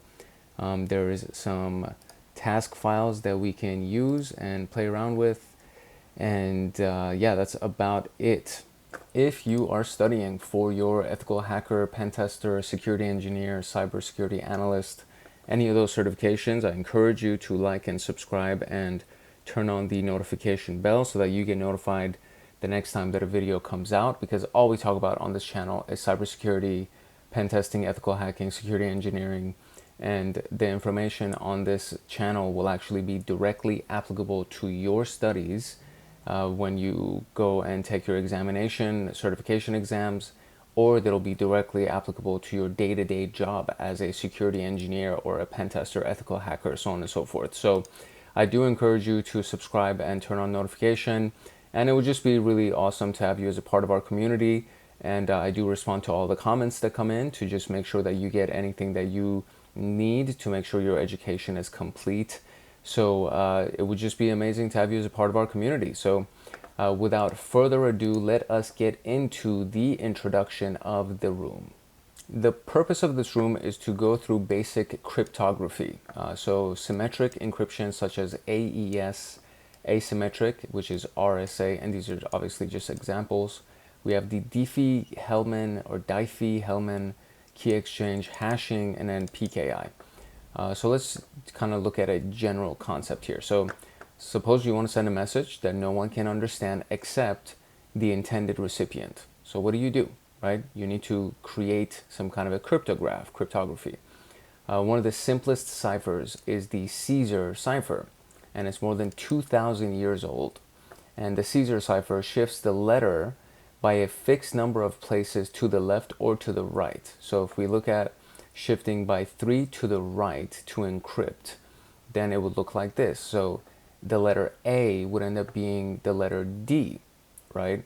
And then when you decrypt it, you take the letter D and then you assume that it's an A, right? So it goes 3 to the right to encrypt it, and then to decrypt it, you would go 3 to the left. That's basically the most basic form of encryption, which is the Caesar cipher. And then we have the TryHackMe word. If we wanted to encrypt it using the Caesar cipher, we would get this. So WUB. So since Y is already at the end of the alphabet, if you just go another 3 to the right, you would end up at B, right? So WUB KDFNPH ends up being TryHackMe when you decrypt it. It uses a key between 1 and 25 with a key of 1. Each letter is shifted by 1 position when A becomes B and Z becomes A. With a key of 25, each letter is shifted 25 positions. So A becomes Z, B becomes A, etc. A key of 0 means that there's no change. So a key of 26 will also lead to no change. And A will become an A because it just goes through 26 places and it ends up back where it was. Consequently, we conclude that the Caesar cipher has a key space of 25. There are 25 different keys that you can choose from. Consider the case where you have intercepted a message with the Caesar cipher, and this is what the message is, and now we have to decrypt it without the knowledge of the key. And we can attempt this by using brute force. We can try all the possible keys to see which one makes most sense. And in the following figure, we notice that the key being 5 makes the most sense. So this being going back 5 places, going to the left 5 places, would end up being T, and then M would be H, N would be I, so on and so forth. So this is Alpha Bravo contacting Tango Hotel Mike, right? And this is Alpha Bravo AB contacting THM, right? TryHackMe Tango Hotel Mike. And that's what it looks like. And this is just a version of this thing where you go through the iteration. So if there's one as the key, meaning you only go one place to the left, you would end up with XLMW. If you go two places, you end up with WKLV, VJKU, UIJT, and then TIHS. Oh, that makes sense. That makes sense, so on and so forth. So the Caesar cipher is considered a substitution cipher because each letter in the alphabet is substituted with another. Another type of cipher is called the transposition cipher, which encrypts the message by changing the order of the letters.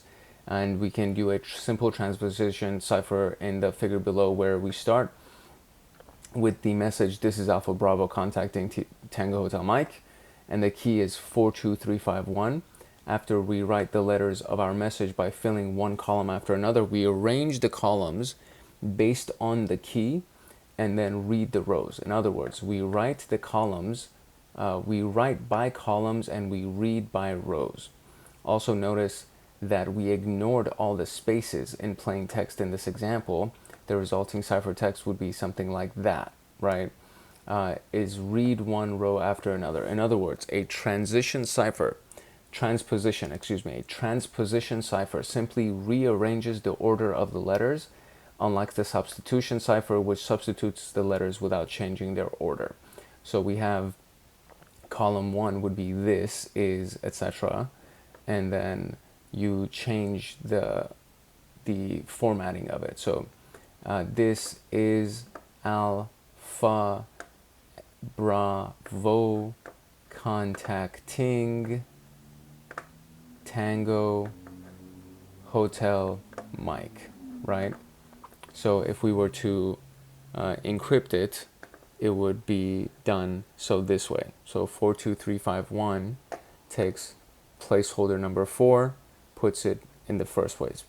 Placeholder number 2 stays, 3 stays, 5 now comes to place 4, and then 1 takes the letter from the first box right here, right? So you see how they kind of switched it, right? So 1, 2, 3, 4, 5, and then you have 4, 2, 3, 5, 1, and that's how you mix it all up.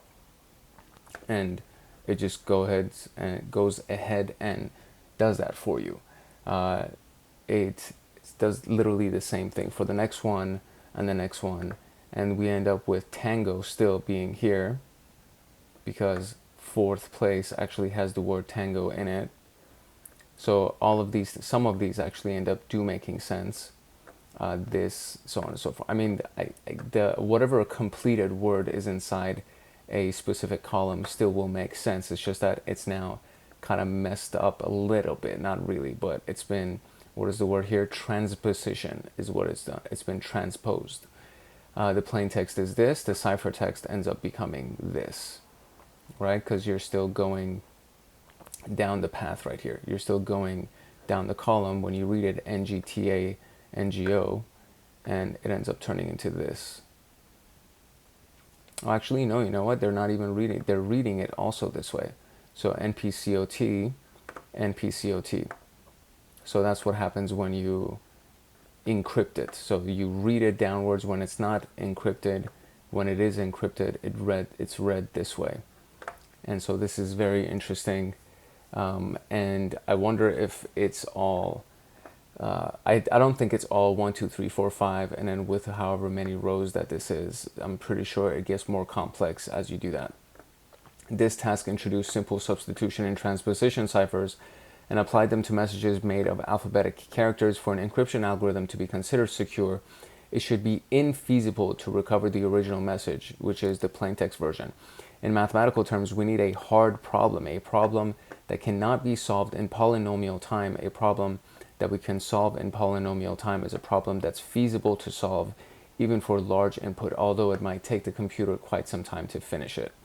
If the encrypted message can be broken in 1 week, the encryption used would be considered insecure. However, if the encrypted message can be broken in 1 million years, the encryption would be considered practically secure.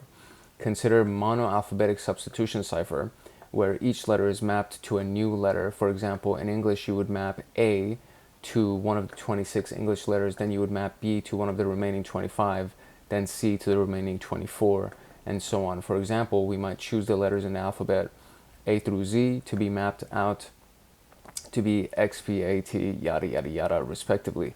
In other words, A becomes X, B becomes P, and so on, and the recipient needs to know the key, which is, this is the key, right, to decrypt the encrypted message successfully. This algorithm might look very secure, especially since trying all the possible keys is not feasible. However, different techniques can be used to break a ciphertext, such as an encryption algorithm. One weakness of such an algorithm is letter frequency. In English text, the most common letters are E, T, and A, as they appear at a frequency of 13%, 9.1%, and 8.2% respectively. Moreover, in English text, the most common first letters are T, A, and O, as they appear at 16%, 11.7, and 7.6 respectively. Add to this the fact that most of the message words are dictionary words, and you will be able to break an encrypted text with the alphabetic substitution cipher in no time. We don't really need to use encryption key to decrypt the received ciphertext, UYVSXD, etc., etc., etc., as shown in the figure below. Using a website such as Quipcube will take it a moment to discover the original text was. The man who moves a mountain begins by carrying away small stones.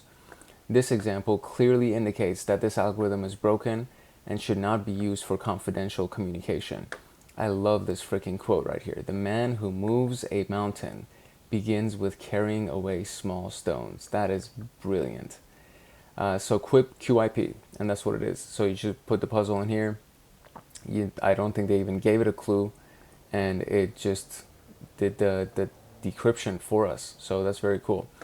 So you've viewed the reviewing message. We're going to use the tool itself. So I'll take this whole thing and go paste it inside of Quip Pro and see what we can find. Or not Quip Pro. It freaking took the entire thing away. So let's solve it. Today is victory over yourself of yesterday. Tomorrow is your victory over lesser men. Miyamoto Musashi.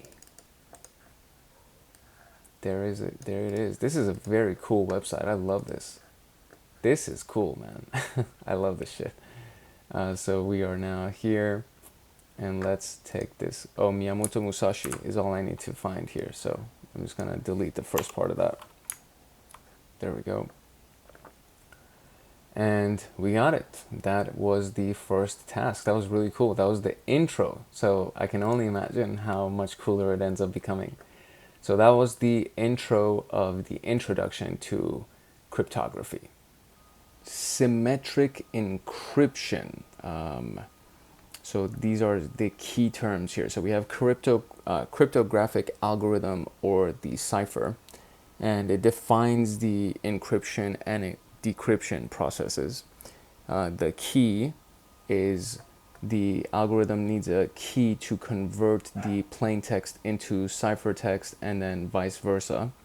And then the plain text is the original message that you actually want. You get to see. Ciphertext is the message that the message in its encrypted form.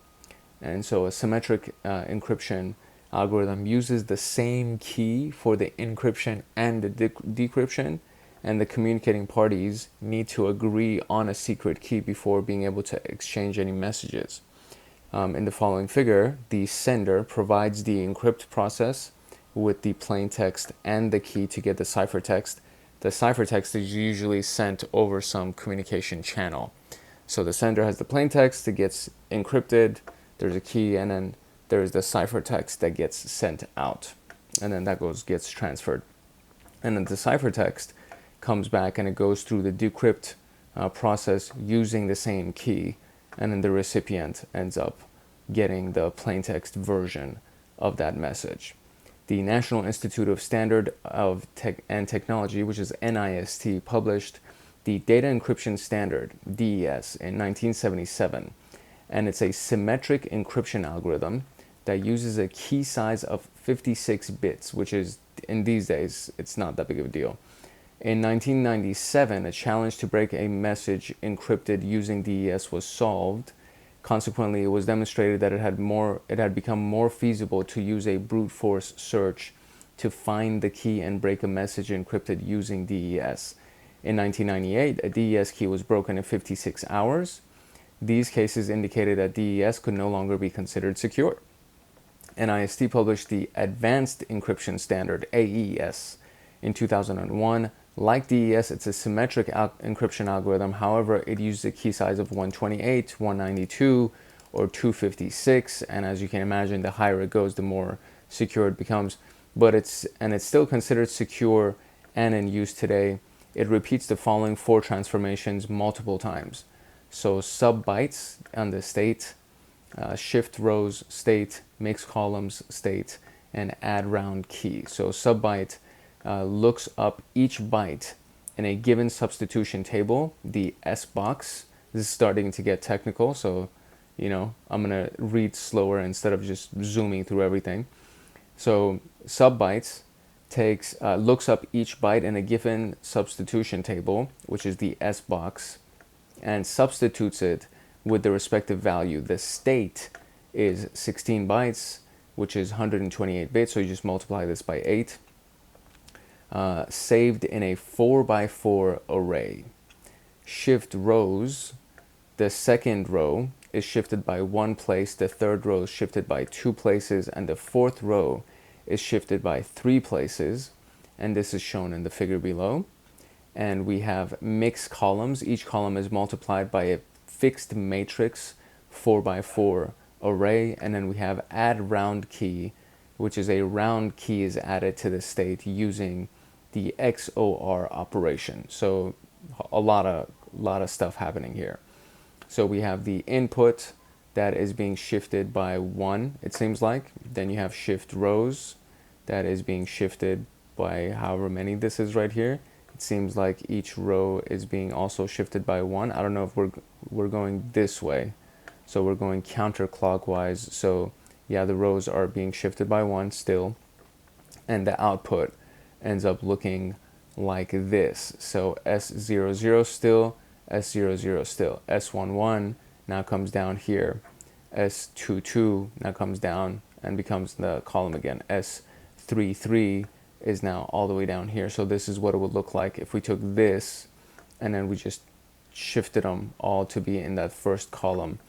And then all of the following columns are going to follow along, right? So this would be S00, so this is S01, this is 11, so that's 12, 22, 23, 33, 30, right? Because it's going back and restarting. The total number of transformation rounds depends on the key size. Don't worry if you find this cryptic, because it is. Our purpose is not to learn the details of how AES works, nor to implement it as a programming library.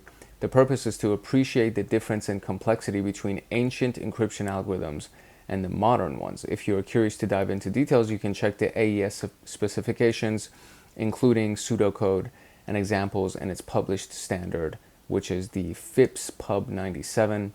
It keeps opening it in the same freaking window, and I'm trying to open it in a different window. So let's go back down here, and this is it right here. So there you go. That opened it up in a new window now, and we can, it's fairly short, so I'm still not going to read it, but FIPS Pub 197, that's what it is. So in addition to AES, many other symmetric encryption algorithms are considered secure, and this is a list of those things supported by GPG, which is GNUPG 2377, for example. Encryption algorithm, AES 192, 256, IDEA, 3DES, CASTS, Blowfish, Twofish, Camellia 128, 192, and 256. So AES with a key size of 128, 192, 256. IDEA is the International Data Encryption Algorithm. The 3DES is Triple DES Data Encryption Standard and is based on DES. We should note that 3DES will be deprecated in 2023 and disallowed in 2024. So this is pretty much out the door already.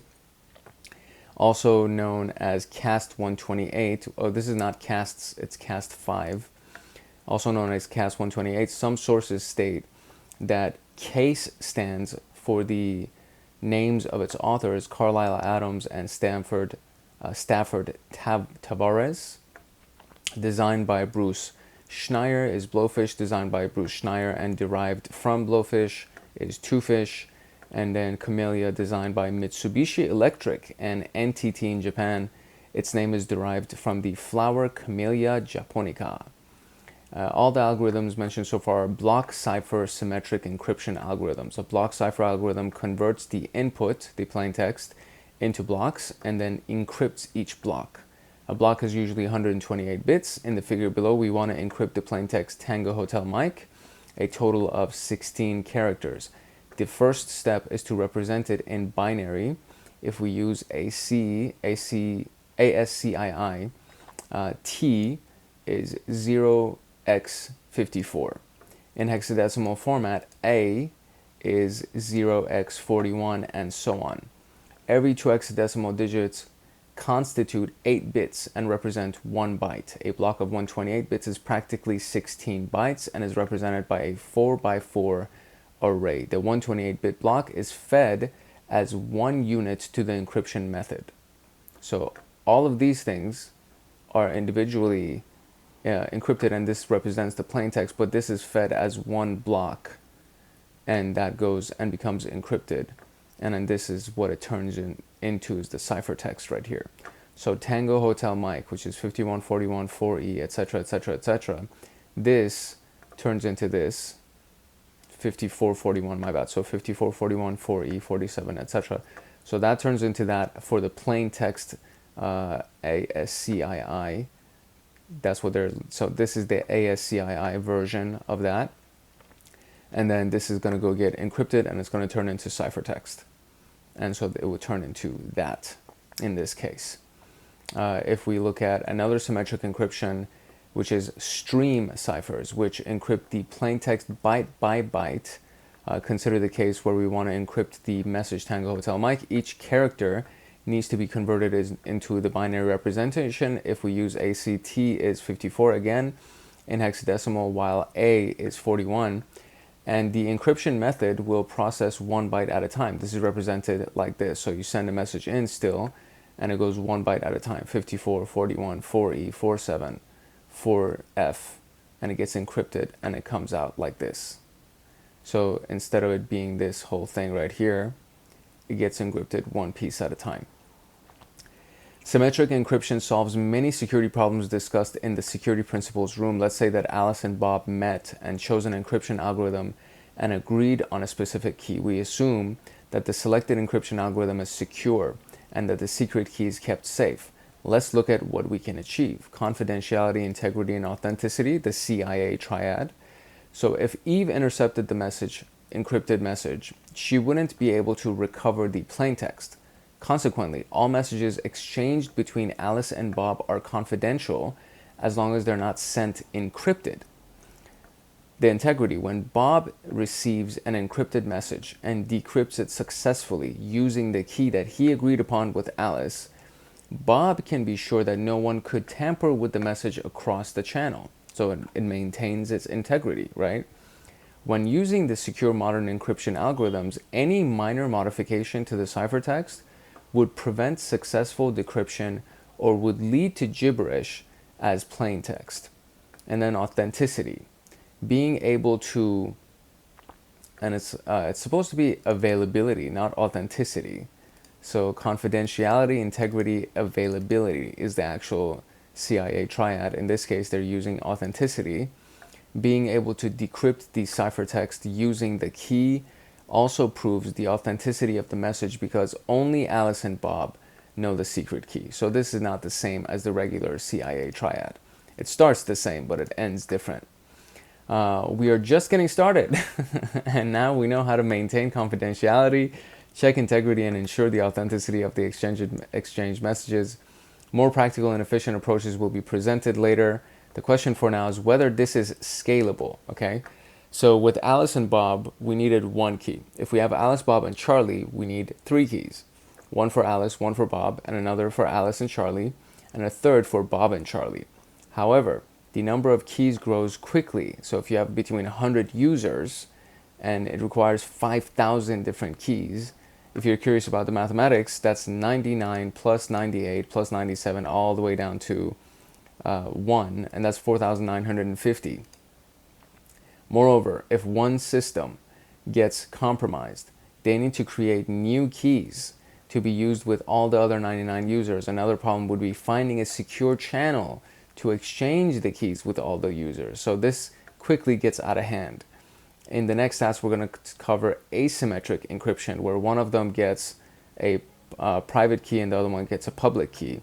One of the problems solved with asymmetric encryption is that when 100 users only need to share a total of 100 keys to communicate securely, because there's one encryption and 100 decryption. So as explained earlier, symmetric encryption would require around 5,000, whereas this one just uses one for each of the users, right?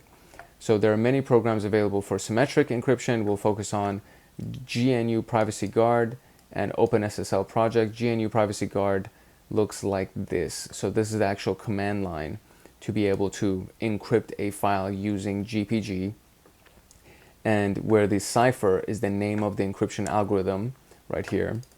And you can check supported ciphers using the GPG version, and the encrypted file will be saved as message.txt. And the default output is in the binary OpenPGP pretty good privacy format. However, if you prefer to create an AC armored output, which can then be opened in any text editor, you should add the option armor.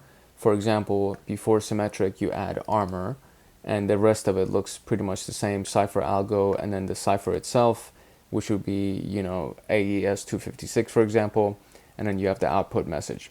So you can decrypt using the following command. So this is how we encrypt, and then so you do GPG output the original message TXT, and then decrypt the message GPG. And so we have OpenSSL project, and that is encrypted this way. You have OpenSSL, and I've used OpenSSL in previous rooms to create an actual certificate for us, an SSL certificate. So OpenSSL AES 256 CBC is the algorithm. EIN message TXT, out encrypted message, right? IN was probably in and then out. So the input is the message, the output is the encrypted message. And then we can decrypt the resulting file following using this following command, OpenSSL, same algorithm. And then, so this is, now I understand that E stands for encrypt, D stands for decrypt. And then you input the encrypted message, and then you output the original message TXT. To make it more secure and resilient against brute force, we can add PBKDF2 to use password-based key derivation function 2. Moreover, we can specify the number of iterations on the password to derive the encryption using iteration, and then the number. To iterate 10,000 times, the previous command would become the same at the beginning. Then you just add the password-based key derivation function, you iterate 10,000 times, and you encrypt, and you do the same thing later. And then if you wanted to decrypt it, do the same thing, and you just got to make sure that you do the password-based key derivation function, iterate 10,000 times, use decrypt as the flag, and then the encrypted message and the original message. In the following questions, we're going to use GPG and OpenSSL on the attack box to carry out symmetric encryption. The necessary files for this are inside of this place, so the zip file can also be used to tackle those questions. So I'm going to actually open up the attack box because I didn't know I had to open it. So I'm going to start the attack box, and then that's going to take a couple of minutes to load, and then once that loads, we will begin answering these questions here. All right, so our attack box has loaded, and I went into the terminal and CD'd into here. So I changed directory into the directory that they told us where the stuff is. So this is what's inside here. There we go. So we have 3 files right here, quote 1, quote 2, and quote 3. So these 2 are the TXT files that I think we're going to end up decrypting, and I think this is something, oh, well, we'll see actually. So yeah, we are decrypting all of them, but we're just using different versions of these commands, I believe. So for the first one is decrypt quote 1 using encrypted using AES 256, and then this is our key, and then using GPG, what is the third word in the file. So I need to first find out how I can designate a key, because let me see.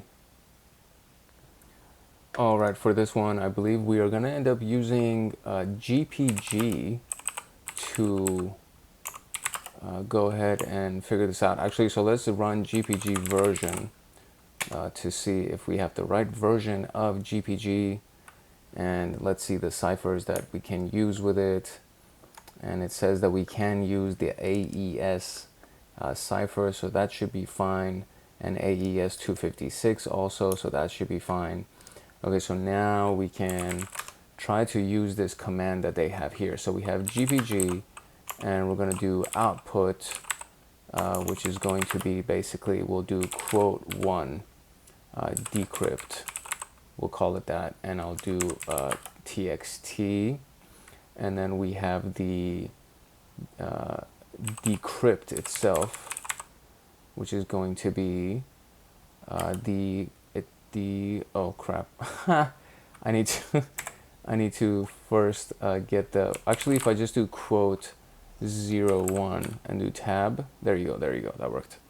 Okay, so that's what we're gonna do, and we're gonna press enter here, and then look at that. So it's asking us for a passphrase, and I think that's where our key comes in right here. So we're gonna take this thing. Can I move this or no? So I'm just gonna see if I can, I'll just type it, who cares. So S exclamation KR capital 3 T capital 55, enter.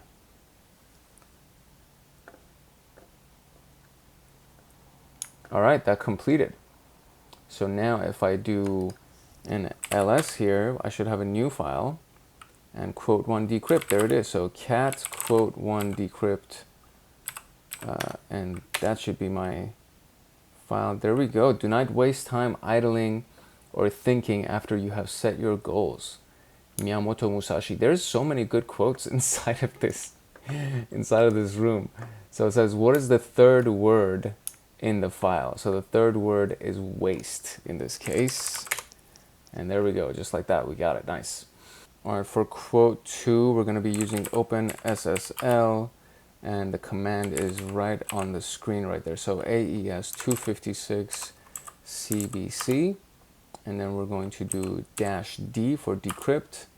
The input is going to be our quote 02 file, and then we're going to do an output, which will be our quote to decrypt.txt. Press enter. Oh, I see what I did wrong there. I did not put a dash in front of in. So I'm going to redo that real quick, and I'm just going to go and put a dash in front of in, and that should be fine. So if I just do this right here and press enter, that should be good. Okay, there we go. There's the password prompt.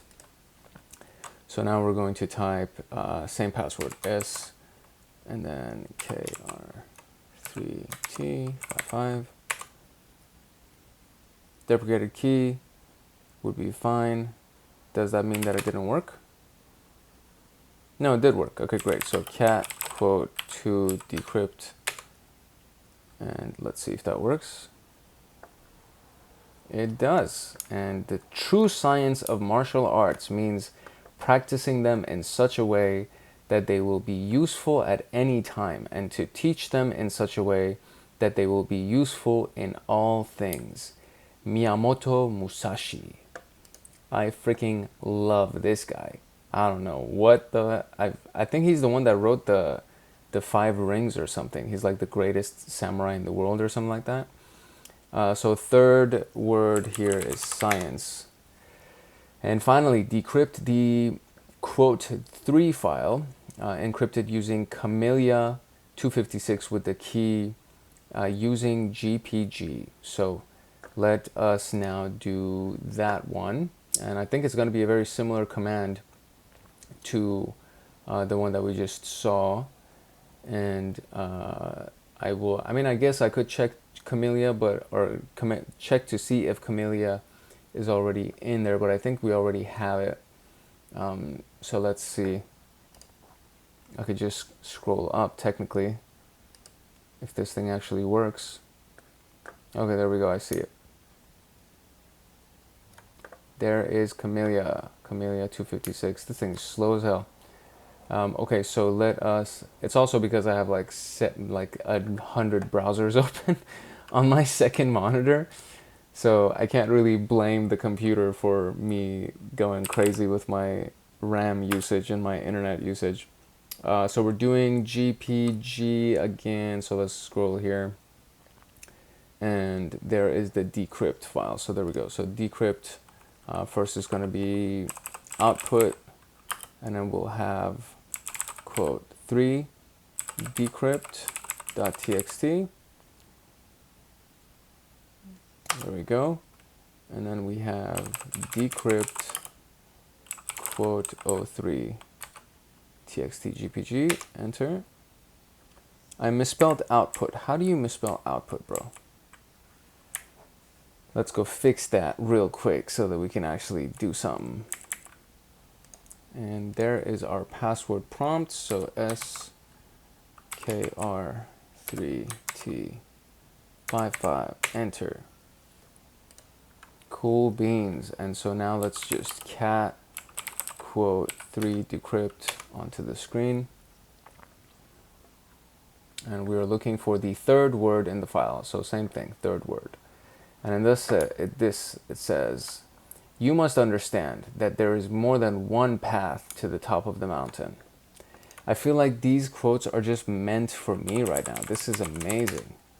I love this so much. I want to save all of these quotes. I'm literally actually going to save all of these quotes because this is speaking to my heart right now. And I just need these quotes in my life. All right, now that I have saved all of my quotes, I am now going to move on. We're going to move on from symmetric encryption to asymmetric encryption. All right, so asymmetric encryption. Here we go. Symmetric encryption requires the users to find a secure channel to exchange keys. By secure channel, we're mainly concerned with confidentiality and integrity. In other words, we need a channel where no third party can eavesdrop and read the traffic. So no man in the middle, right? Moreover, no one can change the sent messages and the data. Asymmetric makes it possible to exchange encrypted messages without a secure channel. We just need a reliable channel, meaning that we're mainly concerned with the integrity and not necessarily confidentiality. When using asymmetric encryption, we would generate a key pair, a public and a private key. The public key is with the world, and they can use it to view something. Or with the people who want to communicate with us securely. The private key must be saved securely. So if people find the private key, they kind of get access to the kingdom, so to speak, and no one gets to access it. So it's not feasible to derive the private key despite the knowledge of the public key. How does this work? So if Alice encrypts a message using Bob's public key, it can be decrypted only using Bob's private key. Reversely, if Bob encrypts a message using his private key, it can only be decrypted using his public key. So confidentiality. Alice wants to ensure confidentiality in her communication with Bob. She encrypts the message with Bob's public key, and Bob decrypts it using his private key.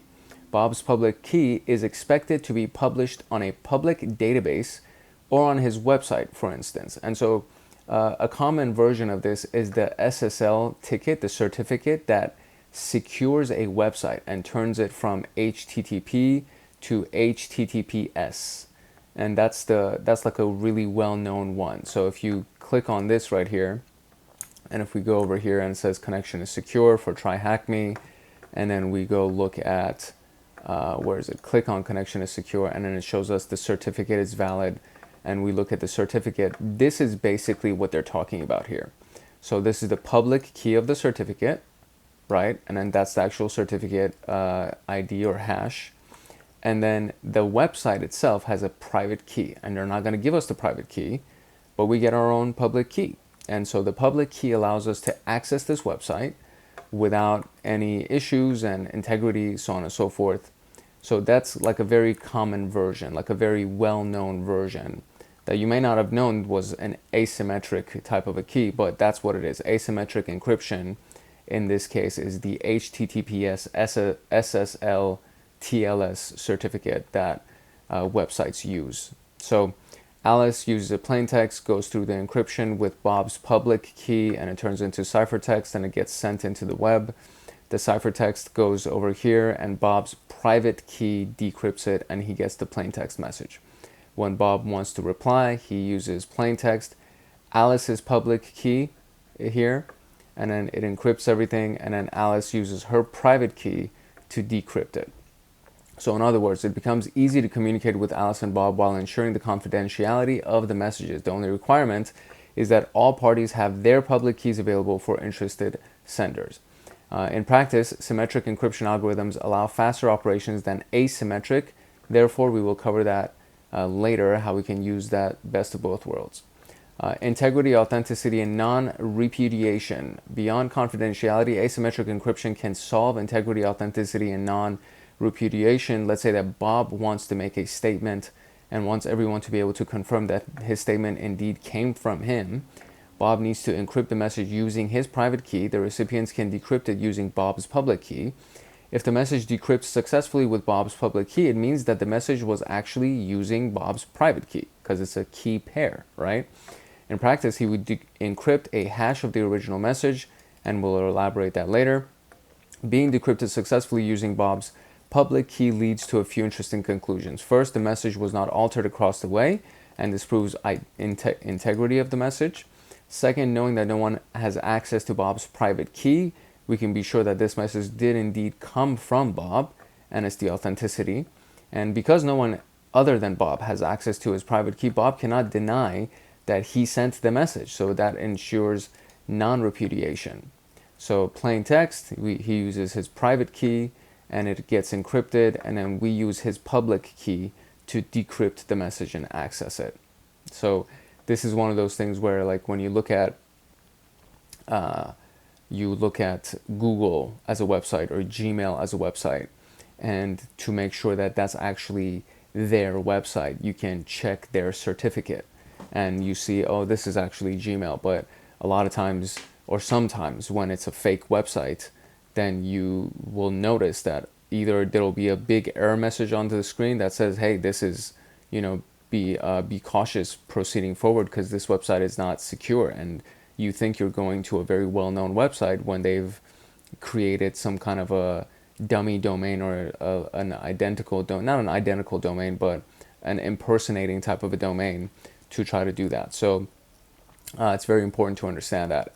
RSA got its name from the inventors Rivest, Shamir, and Edelman, and it works as follows. You have two random prime numbers, P and Q, so calculate N equals P times Q. And the two integers, E and D, such as E times D equals 1 modified not N, where not N equals N. Yeah, this is very, very, I don't understand what I just read. I'm just reading the algorithm. But this step lets us generate the public key and the private key. So NE is the public key and ND would be the private key. The sender can encrypt the value X by calculating Y equals X to the power of E mod N, so the modulus. The recipient can decrypt Y by calculating X, so on and so forth. This stuff explains why we put a restriction on the choice of E and D. As if I understand the fucking explanation here. I have literally no bullshit. I have no idea what any of that means. This is all just jargon to me. Might as well be a different language. But I'll take their word for it, okay? Don't worry if the above mathematical equation looks too complicated, okay? You don't need mathematics to be able to use RSA, and it's readily available via programs and programming libraries. RSA security relies on factorization being a hard problem. It is easy to multiply P by Q. However, it's time consuming to find P and Q given N. Moreover, for this to be secure, PNQ should be pretty large numbers, for example, each being 1,024 bits. And that's a number of more than 300 digits, by the way. And it's important to note that RSA relies on secure random number generation, as with other asymmetric encryption algorithms. If an adversary can guess PNQ, the whole system would be considered insecure. Let's consider the following practical example. Bob chooses two prime numbers, P equals 157, Q is 199. He calculates N, which is 31,243, multiplying these two to each other, with this part of the equation equaling 31,243 minus 157 minus 199 plus 1. This is what the number comes out. And he elects E as 163, D as 379, where E times D equals 163 times 379, 61,777, and 61,777 modulus 30,888. And the public key is 31,243, 163, and the private key is 31,243, 379. Kind of see the pattern here, okay? Let's say that the value to encrypt is x equals 13, and then Alice would calculate and send y equals x to the power of e mod n equals 13 to the power of 163. So y to the power of e. In this case, E is 163, and where's Y? Do we have Y here? We don't have Y. So E is 163, so Y equals X to the power of E, and in that case, it would be 13 to the power of 163 modified into 31,243 equals 16,342. Bob will decrypt and receive the value by calculating this. The previous example was to understand the mathematics behind it better. To see real values for P and Q, let's create a real key pair using a tool such as OpenSSL. So this is the command: OpenSSL gen RSA, generate RSA, output the private key PEM file based on a 2048 bit, and an OpenSSA RSA in private key PEM, pub out, and then out public key PEM, and then it starts writing, and this becomes the public key. And then you can do OpenSSL RSA in the private key PEM, and then the text, and then no out, and then this ends up being the modulus version of it. Private exponent, prime 1, prime 2. And so we executed three commands: OpenSSL, gen RSA. With OpenSSL, we use gen RSA to generate an RSA private key. Using out, we specified the resulting private key saved as a PEM file. We added 2048 to specify a key size of 2048 bits. And then RSA in the PEM file, pub out, and then out the key public key PEM file. So we did the private key PEM, and then now we're generating the public key PEM. Using OpenSSL, same RSA algorithm. And then we specify that we want to get the public key using pub out. So we want to get a public key out. Finally, we set the private key as the input, which was our private key PEM. And then we got a public key PEM output. And then OpenSSL RSA in the private key, text, and then no out. So we're curious to see the real RSA variable. So we use text and no out. And prime 1, prime 2, modulus, and public exponent are the respective values of P, Q, N, and E, and D. So public exponent and private exponent. These are the respective values of these variables right here.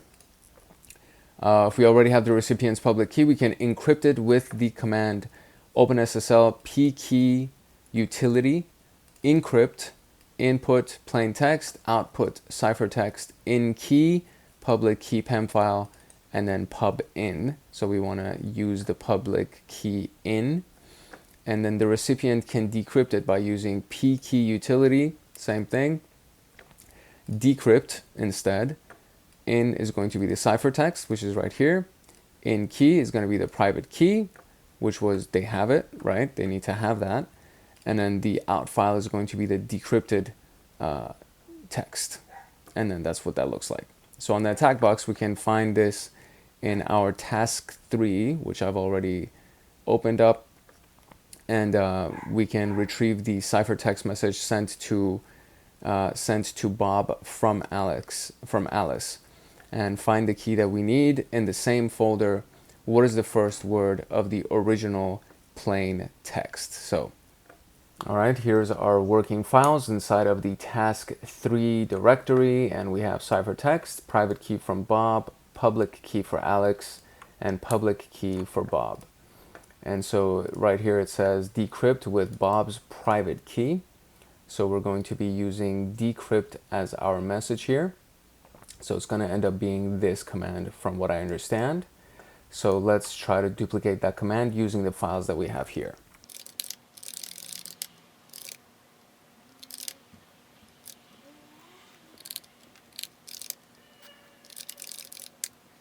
I think that worked. I didn't get any error messages, and now I have a decrypted txt. So decrypted txt.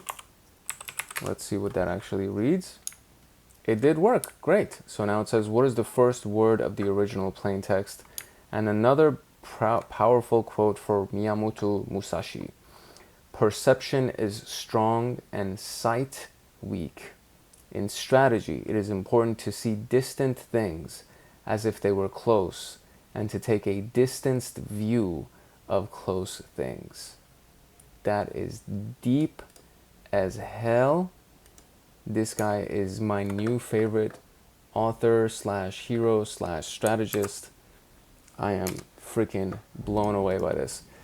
So now we have perception being our first word here. All right, take a look at Bob's private RSA key. What is the last byte of P? So P is prime 1, and the answer should be 2 hexadecimal digits. And the way that we looked at that was this command right here. So we're looking at this, open RSA in private key, and then text yada yada yada. So we want to look at his private key, open SSL, RSA in, it's going to be Bob private, oh no, private key Bob, and then text no out, and that's going to give us our info. And then we're looking at P, which is going to be prime 1. There it is. And I passed it already. There we go. So E7 is going to be prime 1. E7. And let's look at his private RSA key. What is the last byte of Q? And Q is prime 2. So right here, and easy does it, and that one says 27. So there's that. And there we go, we got it. So just like that, we were able to wrap up asymmetric encryption. So let's look at the Diffie-Hellman, whatever, key exchange. Alice and Bob can communicate over an insecure channel. By insecure, we mean that there are eavesdroppers who can read the messages exchanged on this channel. So how can they agree on a secret key in an environment like that? One way would be to use the Diffie-Hellman key exchange. It's an asymmetric encryption algorithm. It allows the exchange of a secret over a public channel. We'll skip the modular arithmetic background, thank God, and provide a simple numeric example. We will need 2 mathematical operators or operations, power and modulus. So xp, in this case, x raised to the power of p. X is multiplied by itself, p times. Furthermore, x modulus m, which is x modulus m, is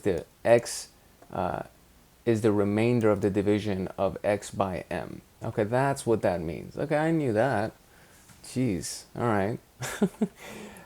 Alice and Bob agree on Q and G. For this to work, Q should be a prime number and G is the number smaller than Q that satisfies a certain condition.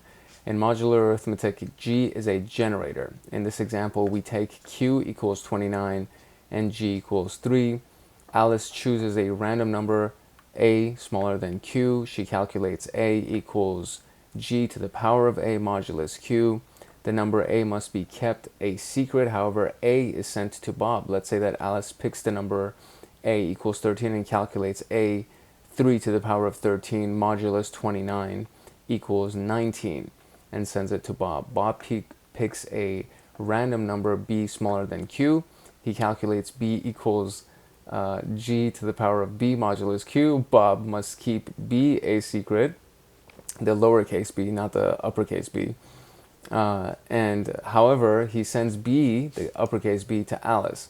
Let's consider the case where Bob chooses the number B equals 15, lowercase equals 15, and calculates B equals 3 to the power of 15 modulus 29 equals 26. He proceeds to send it to Alice. Alice receives B and calculates key B to the power of A modulus Q. And then Bob receives A, calculates key A to the power of B modulus Q.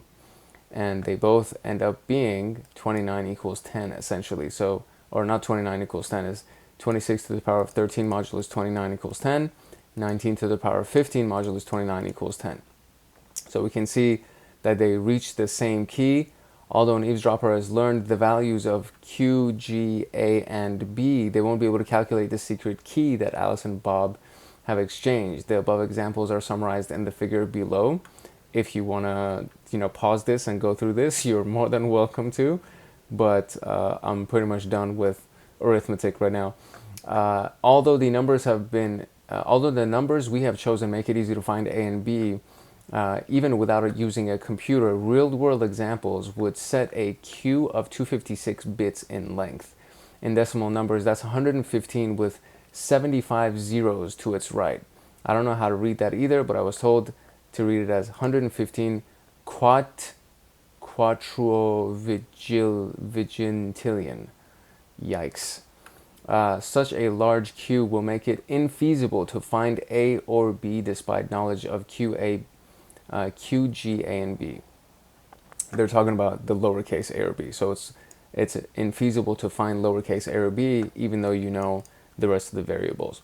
So we're going to look at the actual Diffie-Hellman parameters. We can use OpenSSL to generate them. We need to specify the option DH_param to indicate that we want to generate the Diffie-Hellman parameters along with the specified size in bits, such as 2048 or 4096. In the console output, we can view the prime number P, uppercase P, and the generator G using the command OpenSSL DH_param in DH_param's PEM text no out. This is similar to what we did in the RSA private key. So this was the first command where they used the 2048, I think, to, oh, I see. Oh, no, so excuse me. Yeah, this is the first command, and then this is the second command. There you go. So OpenSSL DH_param output is going to be the PEM file using 2048 bits. OpenSSL DH_param input is going to be the PEM file, and then we want to get the text reading of that, the text output of that. The key exchange algorithm Diffie-Hellman allows two parties to agree on a secret over an insecure channel. However, the discussed key exchange is prone to a man-in-the-middle attack. An attacker might reply to Alice pretending to be Bob and reply to Bob pretending to be Alice, and we'll discuss the solution later. So on the attack box, you can find the directory for task 4. Alternatively, we can use that. So a set of Diffie-Hellman parameters can be found in the PEM file. What is the size of the prime number in bits? So let's look at that.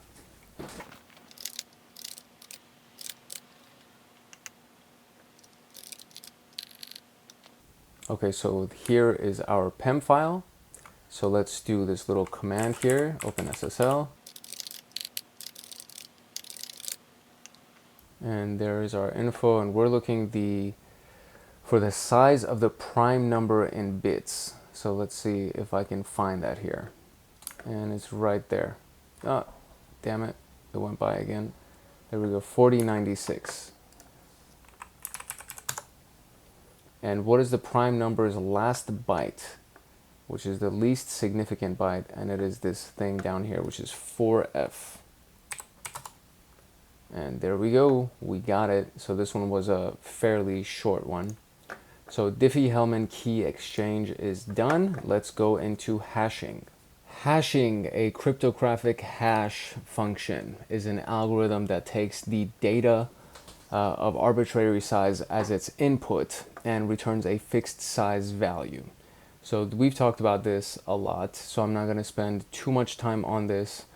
Just in case you need to, you can kind of read through this if you want to. But it basically creates, and there's a lot of different algorithms. So there's the MD5. I think there's different versions of the MD5, or not MD5, but different versions of MD. And then there's the SHA, and then SHA has SHA-1, SHA-128, SHA-256, so on and so forth. And in the SHA-256 sum calculates the 256 secure hash algorithm message digest, and as the name indicates, it returns a checksum size of 256, which is 32 bytes, and it's usually written using hexadecimal digits, and hexadecimal digit represents 4 bits. The 256 checksum can be represented as 64 hexadecimal digits, so it's going to return a 64-digit checksum. In the output below, we calculate the hash values for 3 different files of varying sizes: 4 bytes, 275 megabytes, and 5.2 gigabytes. Using this to calculate the message digest for each of the 3 files, we get 3 completely different values, and it should be that way.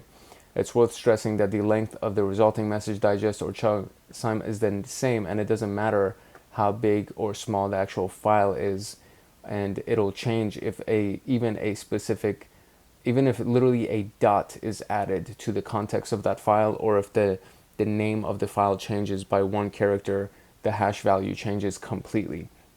So the 4-byte file abc.txt and the 5.2 gigabyte file resulted in message digests of equal length, independent of the actual size file itself.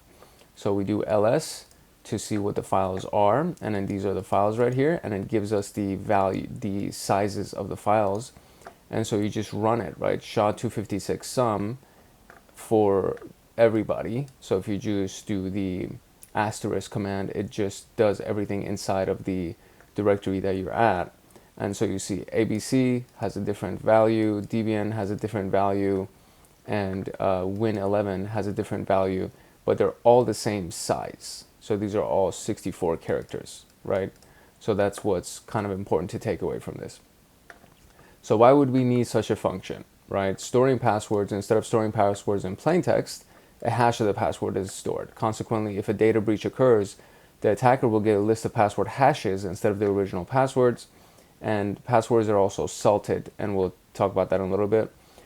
Detecting modifications. Any minor modification to the original file would lead to a drastic change in hash value, and this is done a lot in forensics for chain of custody, to try to see whether or not digital forensic files have been changed in the chain of custody between transferring from place to place. And if the hash value has changed, then you know that the file has been changed. In the following terminal output, we have 2 files, text1, text2, and they're mostly identical except for literally 1 bit big difference being different. The letters T and T are different sizes, and even though you did that, you have different hash values, right? So this is pretty kind of important to understand here. When you look at the hexadecimal, what's inside of these things, there's literally only one thing that's different. Everything else is exactly the same. There's one thing that's different, which is the first letter of TryHackMe. One of them is capitalized, the other one's lowercase. But being that, they get completely different hash values. And this is important to understand. That's what hashing really means. These are common. These are very common. So you have SHA-224, 256, 384, 512, and then RIPE MD 160. They're meant to be the most secure. But you can still, there's still databases like CrackStation that can reverse the hash value of a password, because they have a really large database of hashes collected, and so they have clear text versions of a lot of different hashes. So it could technically be secure, but if the password itself is a weak password and it exists in a lot of these password dictionaries, then most likely you'll get decrypted. MD5 is an old one. SHA-1 is an old version of SHA. They're cryptographically broken. By broken meaning that it's possible to generate a different file with the same checksum as a given file, because the amount of digits that comes out is a shorter amount. And so since it's a smaller amount of digits that comes out, it is possible that those digits can be used for multiple files, because there are literally trillions of files by now. So there could be something called a hash collision if you use those things. In other words, an attacker can create a new message with a given checksum by detecting the file or message tampering, and detecting a file or message tampering won't be possible.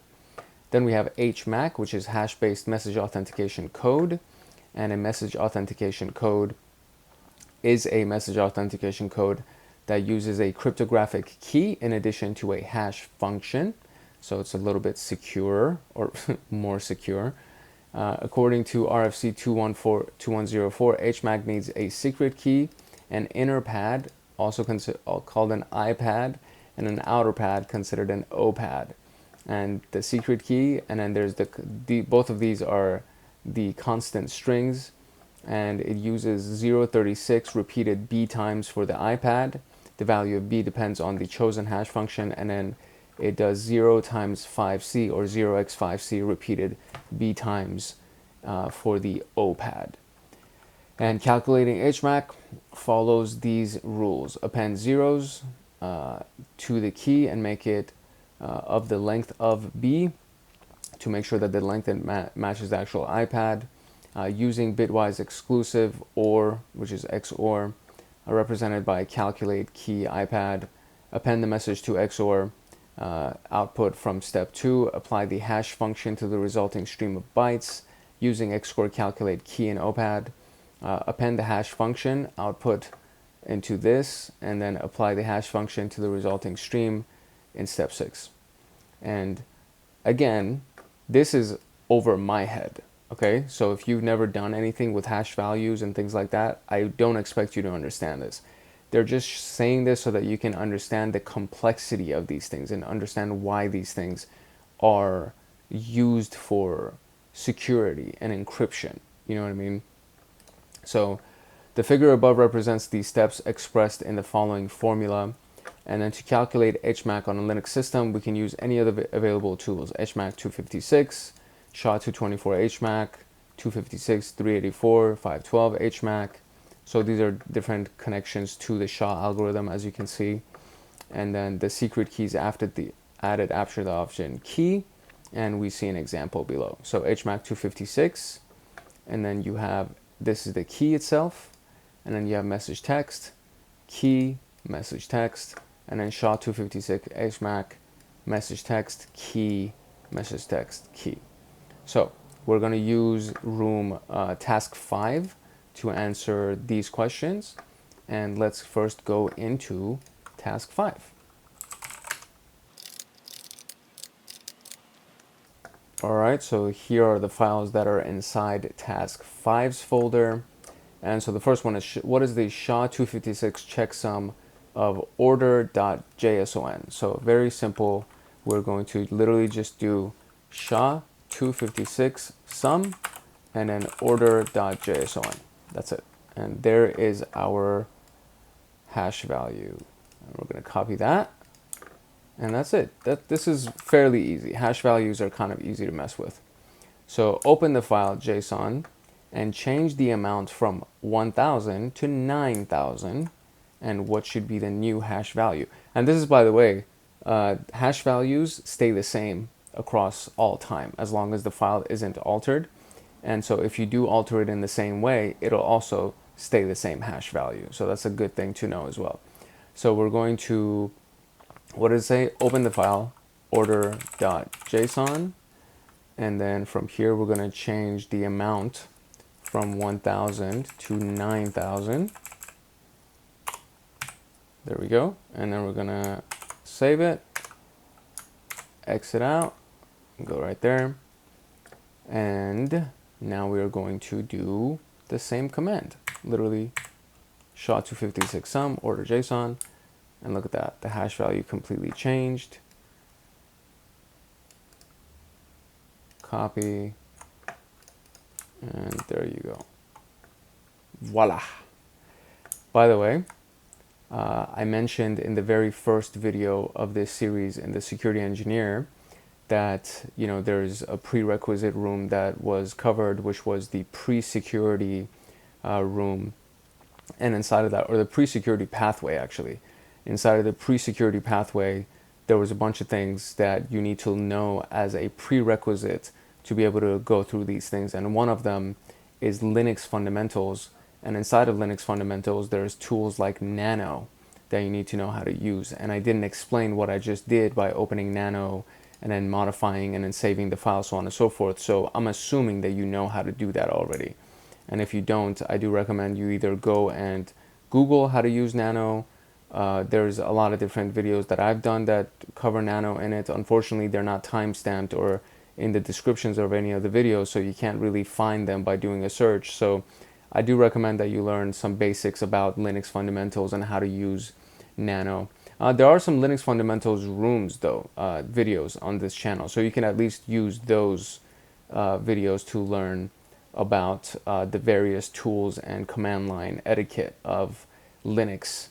And yeah, so anyways, using SHA-256 and the key, this one, what is the HMAC of order.txt? So what we're going to do is SHA-256 HMAC, and then the file that we're looking at is order.txt, and then what we're going to do is we're going to put a key at the end of it, and that key is going to be 3RFDFZ82.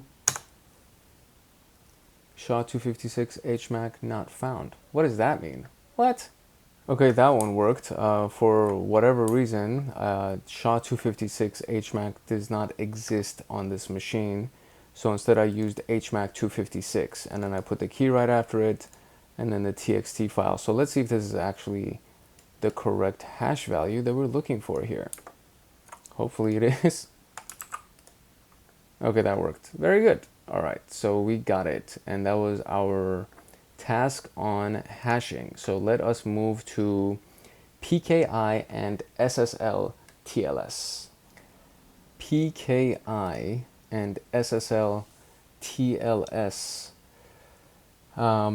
Let's see, we got a key exchange such as the Diffie-Hellman key exchange allows us to agree on a secret key under the eyes and ears of eavesdroppers. This key can be used with a symmetric encryption algorithm to ensure confidential communication. However, the key exchange we described earlier is not immune to MITM, man in the middle. The reason that Alice has no way of ensuring that she's communicating with Bob, and Bob has no way of ensuring that he's communicating with Alice, when exchanging the secret. So consider the figure below. It's an attack against the key exchange explained. So this is the figure, right? And this is our man in the middle guy, right? Mallory, right? Alice and Bob agree on Q and G. Anyone listening in the communication can read those two values, including the attacker, Mallory. As she would normally do, Alice chooses a random variable, calculates, and sends A to Bob. Mallory has been waiting for this step, and she has selected a random variable, M, and calculated the respective M. As soon as Mallory receives A, she sends M to Bob, pretending that she's Alice. Bob receives M, thinking that Alice sent it. Bob has already picked a random variable B and calculated the respective B and sends it to Alice. Similarly, Mallory intercepts, reads it, and sends M to Alice instead. Alice receives M, calculates key. Bob receives M, calculates key. And in that case, Mallory has captured everything, and they have all the information. This susceptibility necessitates some mechanism that would allow us to confirm the other party's identity. This brings us to public key infrastructure. Consider the case where you are browsing website example.org over HTTPS. How can you be confident that you're indeed communicating with example.org servers? In other words, how can you be sure that no man in the middle intercepted the packets and altered them before they reached you? And this is inside the web certificate, as we looked at already in the earlier in the video, right? So when you click on that lock, it actually shows you, and you give a drop down, and it gives you the certificate and the details. And then we see our certificate details here for example.org in this case. And they use DigiCert, and then in other words, DigiCert confirms that the thing is valid as long as obviously it hasn't been expired. And then it says that after this date in 2031, it's going to be expired. For a certificate to get signed by an authority, we need to generate certificate signing request and create a certificate and send your public key to be signed by the party. Then send the CSR to the certificate authority. And the purpose for this is for the authority to sign your certificate. The alternative and usually insecure solution would be to self-sign your certificate, and you can always use OpenSSL to actually create a certificate for your website. But again, it's self-signed, not very secure, so on and so forth. So for this to work, the recipient should recognize and trust the CA that signed the certificate. And as we would expect, our browser trusts DigiCert, a signing authority. Otherwise, it would have an issue. It would have issued a security warning saying that, hey, this website is not secure, proceed with caution. Even though you may have a security that you, or not a security, a certificate, excuse me, that you created and uploaded, even though you may have generated one yourself and actually uploaded one, it'll still give a warning message because they don't recognize you as a verified security certificate authority, excuse me. So the certificate manager looks like this. And assured ID root CA, assured ID root G2, G3, CA, G2, so on and so forth. So you have it. And you can use OpenSSL to generate a certificate. We already saw that. This is the command to actually use it. Require new creates a request new, creates a new certificate signing request. Save the private key without a passphrase. Generate a new private key. The RSA algorithm and the bit size, and key out where to save the actual key file, and then save the certificate signing request. And so you'll be asked to answer a series of questions as shown in the console below, and this is what it would look like, right? So you run the command, and then you're about to be asked to enter information that will be incorporated to your certificate request, and then you go through the questions. What is the country name, state or province name, locality name, so on and so forth. And once it's ready, you can send it to a certificate authority of your choice to get it signed and ready to use on your server. Once the client, the browser itself, receives the signed certificate, the handshake will actually take place. The secure socket layer handshake will take place. And the purpose would be to agree on the ciphers and the secret key itself. We have just described how PKI applies to the web. A trusted third party is necessary for this. Otherwise, you'll still get that warning message. And we've created a self-signed certificate for testing purposes. The command will generate the certificate using this command right here. X509 indicates that we want to generate a self-signed certificate. The SHA-256 specifies the digest, and then it will be valid for 1 year as we put 365 days at the end. And so to answer the questions, we need to inspect that certificate file in task 6, and then we can use this to open it and answer some questions here. So let's actually do that.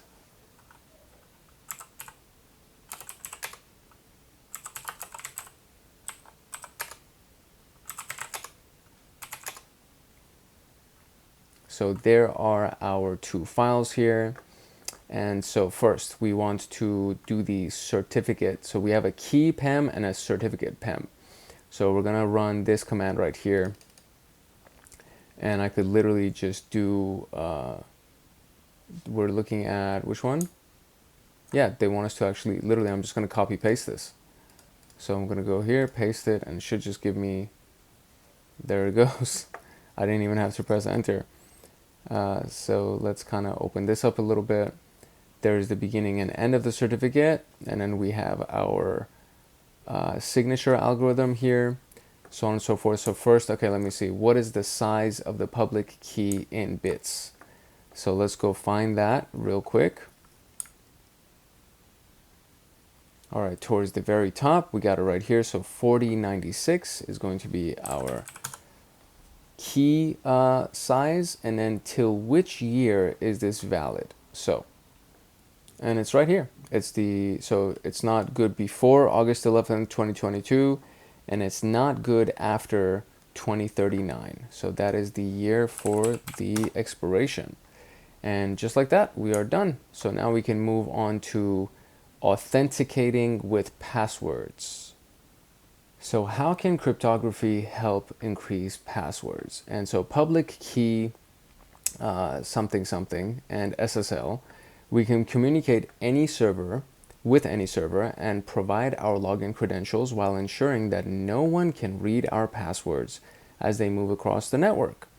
This is an example of protecting data in transit. So how we can safeguard passwords in a database, or also known as data at rest, is like this. So you have username, password QWERTY, Bob, password dragon, Charlie, password princess. All of these, by the way, are super weak, and they're inside of a bunch of password dictionaries. So those things, not a good idea.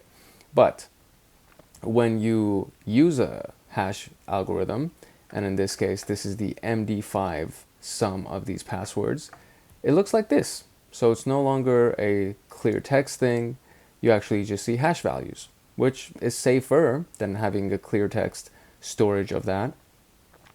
However, the availability of rainbow tables has made this very secure. A rainbow table contains a list of passwords along with their hash value. So CrackStation is one of those websites that just has a bunch of these hash values inside their rainbow table.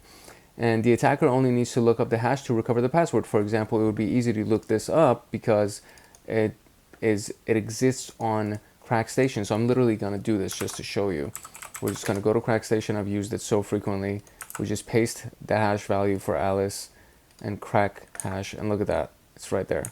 QWERTY, and it says what? MD5 algorithm. And this specific website has all of these algorithms stored. So SHA-224, 256, 384. So even though SHA-512 is super secure, if your password itself is weak as fuck, then they're going to find it, because a website like CrackStation can easily find it for them. Or you can use John the Ripper or Hydra or a bunch of different websites, softwares, can enable just so many different softwares that use a dictionary of passwords like the RockU dictionary, and they'll find your password in there. And there's literally tens of millions of passwords that are stored in free, publicly accessible password dictionaries. And if you have weak passwords, that shit will get found out very quickly. So we need to have more secure approaches to save passwords, and then we add salting to it. So a salt is a random value that we can append to the password before hashing it. An example is this. So this is the hash value of Alice before the salt. This is the hash value of Alice after the salt. So if I went and took this, now let's try to do this, right? So if we go here and see if this one actually exists on CrackStation. I do this, run it, and the password is not found. You see that? Same password hasn't changed. We just added a salt to it. So Bob's hash changes, Charlie's hash changes, and we used hash, password plus salt. Another approach would be hash, and then hash the hash with the hash, you know what I mean? So you just go multiple layers into it. And we used a relatively small salt along with the MD5 hash function, and we could switch to a more secure hash function, meaning SHA-256, and a large salt, and then you really get a really badass password hash, right? Another improvement we can make is to use a key derivation function, such as PBKDF2, password-based key derivation function, and it takes the password and the salt and submits it through a certain number of iterations, like we did earlier, and usually hundreds of thousands. And then you end up getting a really secure freaking password hash. So password storage cheat sheet, if you want to learn more about techniques to store passwords, and this is right here. It's on OWASP's website, or not OWASP's website. Oh, and it is OWASP's website, OWASP.org cheat sheet series, and this is one of their password cheat sheet storage things, which is really badass. I love it. So you're auditing a system, you found MD5 of this. What is the original password? So let's see if that's on CrackStation. Let's see if this is here. Ha! Just like that. So easy. So easy. That didn't even take a freaking 5 seconds, man. That was insane how easy that is. Goodness gracious. The moral of the lesson here is have strong as passwords so that your passwords are not included in any rainbow tables, so that no matter what dictionary people use or no matter what websites they use, they can't crack your hash because your password itself is complicated as hell. So let's go into cryptography and data example, and we will be done with this room. Let's do it. So what happens when we log into a website over HTTPS? A client requests the server's SSL TLS certificate, so client being us. The server, the website, sends the SSL TLS certificate to us, and we confirm that the certificate is valid. The cryptography's role starts with checking the certificate. For a certificate to be valid, it means it's signed by a certificate authority, usually a trusted third party. And then the encrypted hash is appended to that certificate. If a third party is trusted, the client will then use the third party's public key to decrypt the hash and compare it with the certificate's hash. However, if the third party is not recognized, the connection will not proceed automatically, and you'll get a notification that this is insecure. Once the client confirms that the certificate is valid, an SSL TLS handshake is started. The handshake shows, or it allows the client and the server to agree on the secret key and the symmetric encryption algorithm, among other things. From this point, so the handshake allows the client and the server to agree on the secret key and the symmetric algorithm, among other things. There we go. That's the end of that sentence. From this point onward, all the related session communication will be encrypted using symmetric encryption. The final step would be to provide login credentials. The client uses the encrypted SSL TLS session to send them to the server. The server receives the username and password and needs to confirm it, making sure that it actually matches. Following security guidelines, we expect the server to save a hashed version of the password after appending a random salt to it. This way, if the database was breached, the passwords would be very challenging to discover. And that's always a good thing. It's a goal for you to have. It's not good if you're the hacker. It's great if you're the user or the security analyst, right? And so we understand the above scenario, and the purpose is to see how symmetric and asymmetric encryption are used along with hashing to secure communications. And just like that, we have now finished our cryptography introduction. And it felt like I was reading a different language in certain points, and my brain was like, I don't understand what the hell's going on over here. And I just had trouble reading today, which is really not normal for me, so I apologize for that, and I'm hiccuping now. so it's time to move on. The conclusion is not even worth it to read. We just said that cryptography is a vast topic, so we just touched on basic core concepts. So that is it for the introduction to cryptography, which is going to be our day 3, episode 3 of the security engineer pathway. If you're studying for your security engineer, security analyst, pen tester, ethical hacker certifications, any of those things, I encourage you to subscribe and like and turn on the notification bell so that you get notified the next time that a video comes out, because all we talk about on this channel is security and hacking and all that stuff. So this will be directly applicable to your examinations and certifications, but it's also super useful in your day-to-day as a security engineer or a security analyst or a pen tester. You actually will use these things. For example, everything that we did to find the hash value of something, or to create a certificate, or do all that stuff using the command line. You will most likely use these tactics and these strategies in your day-to-day as a security engineer. So it's very useful, and I'm not saying that just to toot my own horn. I think it'll actually be very useful for you. And I started this channel just so I have references to come back to whenever I need to refer back to a certain information. I originally started saving a really big Word document, and it ended up becoming 1,000 pages in a matter of no time at all.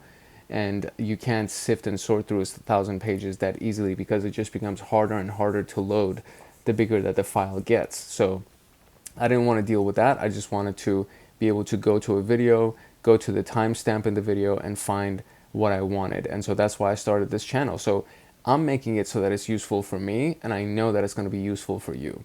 So if you can, I recommend it that you like and subscribe, turn on that notification bell, and drop a comment if you have any questions, or if you just want to say hi or whatever. It's your boy Hank Hackerson at Hank Hacks Hackers, your favorite network and system attacker / protector And this was the Introduction to Cryptography room, which is day 3 of our security engineer pathway. Hope you found value from it. Love, peace, and chicken grease. If no one else loves you, Hank loves you. And I will see you in the next room. Later. All right, what up? It's your boy Hank Hackerson at Hank Hacks Hackers.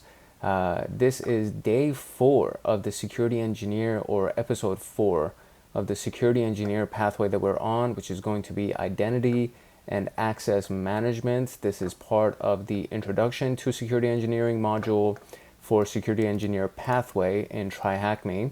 And this is what it looks like. So this is our outline for the day. The intro, obviously, we have the IAAA model, the identification, authentication, authorization, and access control, accountability, and logging, identity management, attacks against authentication, access control models, single sign-on, and a couple of scenarios that we're going to deal with, and our conclusion. So there are 12 tasks in this one, and the timestamps for all of these things are going to be inside the description below, so that you can navigate easily and go back and forth if you need to, and refer to whatever piece most applies to you, so on and so forth. And that's basically what we're looking at for identity and access management today.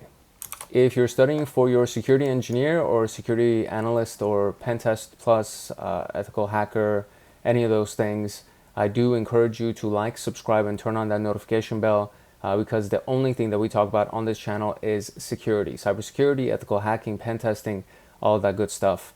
And all this information is directly applicable to your certification exams, but it's also applicable to your day-to-day life as a security engineer or analyst, or any of these roles that you want to take on. So you're going to be doing a lot of these things. And IAM is actually a really big one, because I see that in job applications for security engineers all the time. So it's very, very important to know these things. And I do encourage you to be a part of our community. I would love to see you in the comment section. If you have any comments or questions, definitely drop those in the comment section below. And without further ado, let us jump into the introduction of the IAM room. So this is a bouncer. We got a bouncer. He says, who are you? And he goes, I'm Lucas. Can you prove it? And Lucas says, here's my ID card. And then he goes, well, all right, well, you can go in now. Don't break anything. We have cameras everywhere, says the bouncer. And that's basically what the visual physical concept is. So have you ever thought about any of these following questions, right? How can we uniquely identify different system users? How can a user prove who they are to the system? How can we help prevent an attacker from pretending to be a legitimate user? How can we describe or decide what a user should access? How can we enforce such a decision? How can we know what a user is doing after logging in, so that we can hold them accountable for their actions? So in this room, we're going to be answering those questions, and it's part of the identification, authentication, strong passwords, multi-factor authentication, MFA. You probably have this on a lot of your accounts. Your bank probably requires it. Google requires it when you go into a new browser or log in from a new system. They require MFA, authorization, access control, logging, and auditing. And we're going to be going to these key concepts that are related to managing identities and authorizations. And it starts with identification and authentication and proceeds to accountability before going finally into access control models. So the prerequisites are security principles, which was done in our last video, which was our second video. So this was day 2, episode 2. And you will find that on this playlist. So all of this is going to be inside the security engineering playlist, and then you could go find those easily. And these are some of our learning objectives. So identification, authentication, authorization, accountability, access control, and single sign-on. So what is the name of the room recommended to finish before this one? It is security principles. Let us go into the official first piece, which is the IAAA model. Identification, authentication, authorization, and accountability are 4 pillars of information security. Identification starts first, then you authenticate the person, and then you give them authorization to do whatever they can do, and then you hold them accountable. And it's very commonsensical, this whole process right here. So identification is the process of verifying who the user is. And it starts with the user claiming a specific identity. The identity can be represented by a unique identifier such as their email address, their username, their employee ID number, any of that stuff. And in the respective environment, it's a valid option to use any of those things. Many websites would rely on an email address for identification instead of asking the user to create a unique username.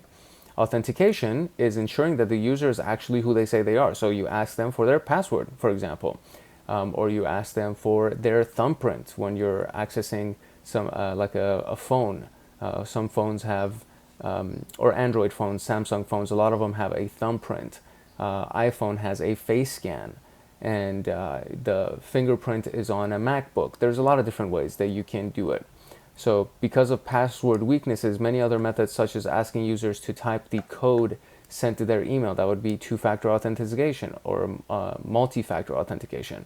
And these things are gaining very big popularity because weak passwords and password lists, all that stuff. So authorization determines what the user is allowed to access. In other words, they'll be authorized to carry out specific operations based on their privileges. This process is typically done by assigning roles and permissions based on their job function or level of clearance, and the risk of unauthorized access or data breaches is reduced by restricting access only to resources necessary for them to do their job. And so you may have heard, that's above my pay grade, or that's above your pay grade, or that's above your clearance. You know what I mean? You've heard of those things for sure in movies and stuff like that. And that's a very basic example of authorization. And then accountability. You got to keep them accountable. They can't do certain things. And if they try to do certain things, you gotta get in their butt about it, or make sure that they don't do those things, or be able to track back to see what is going on. So all of that is very, very important.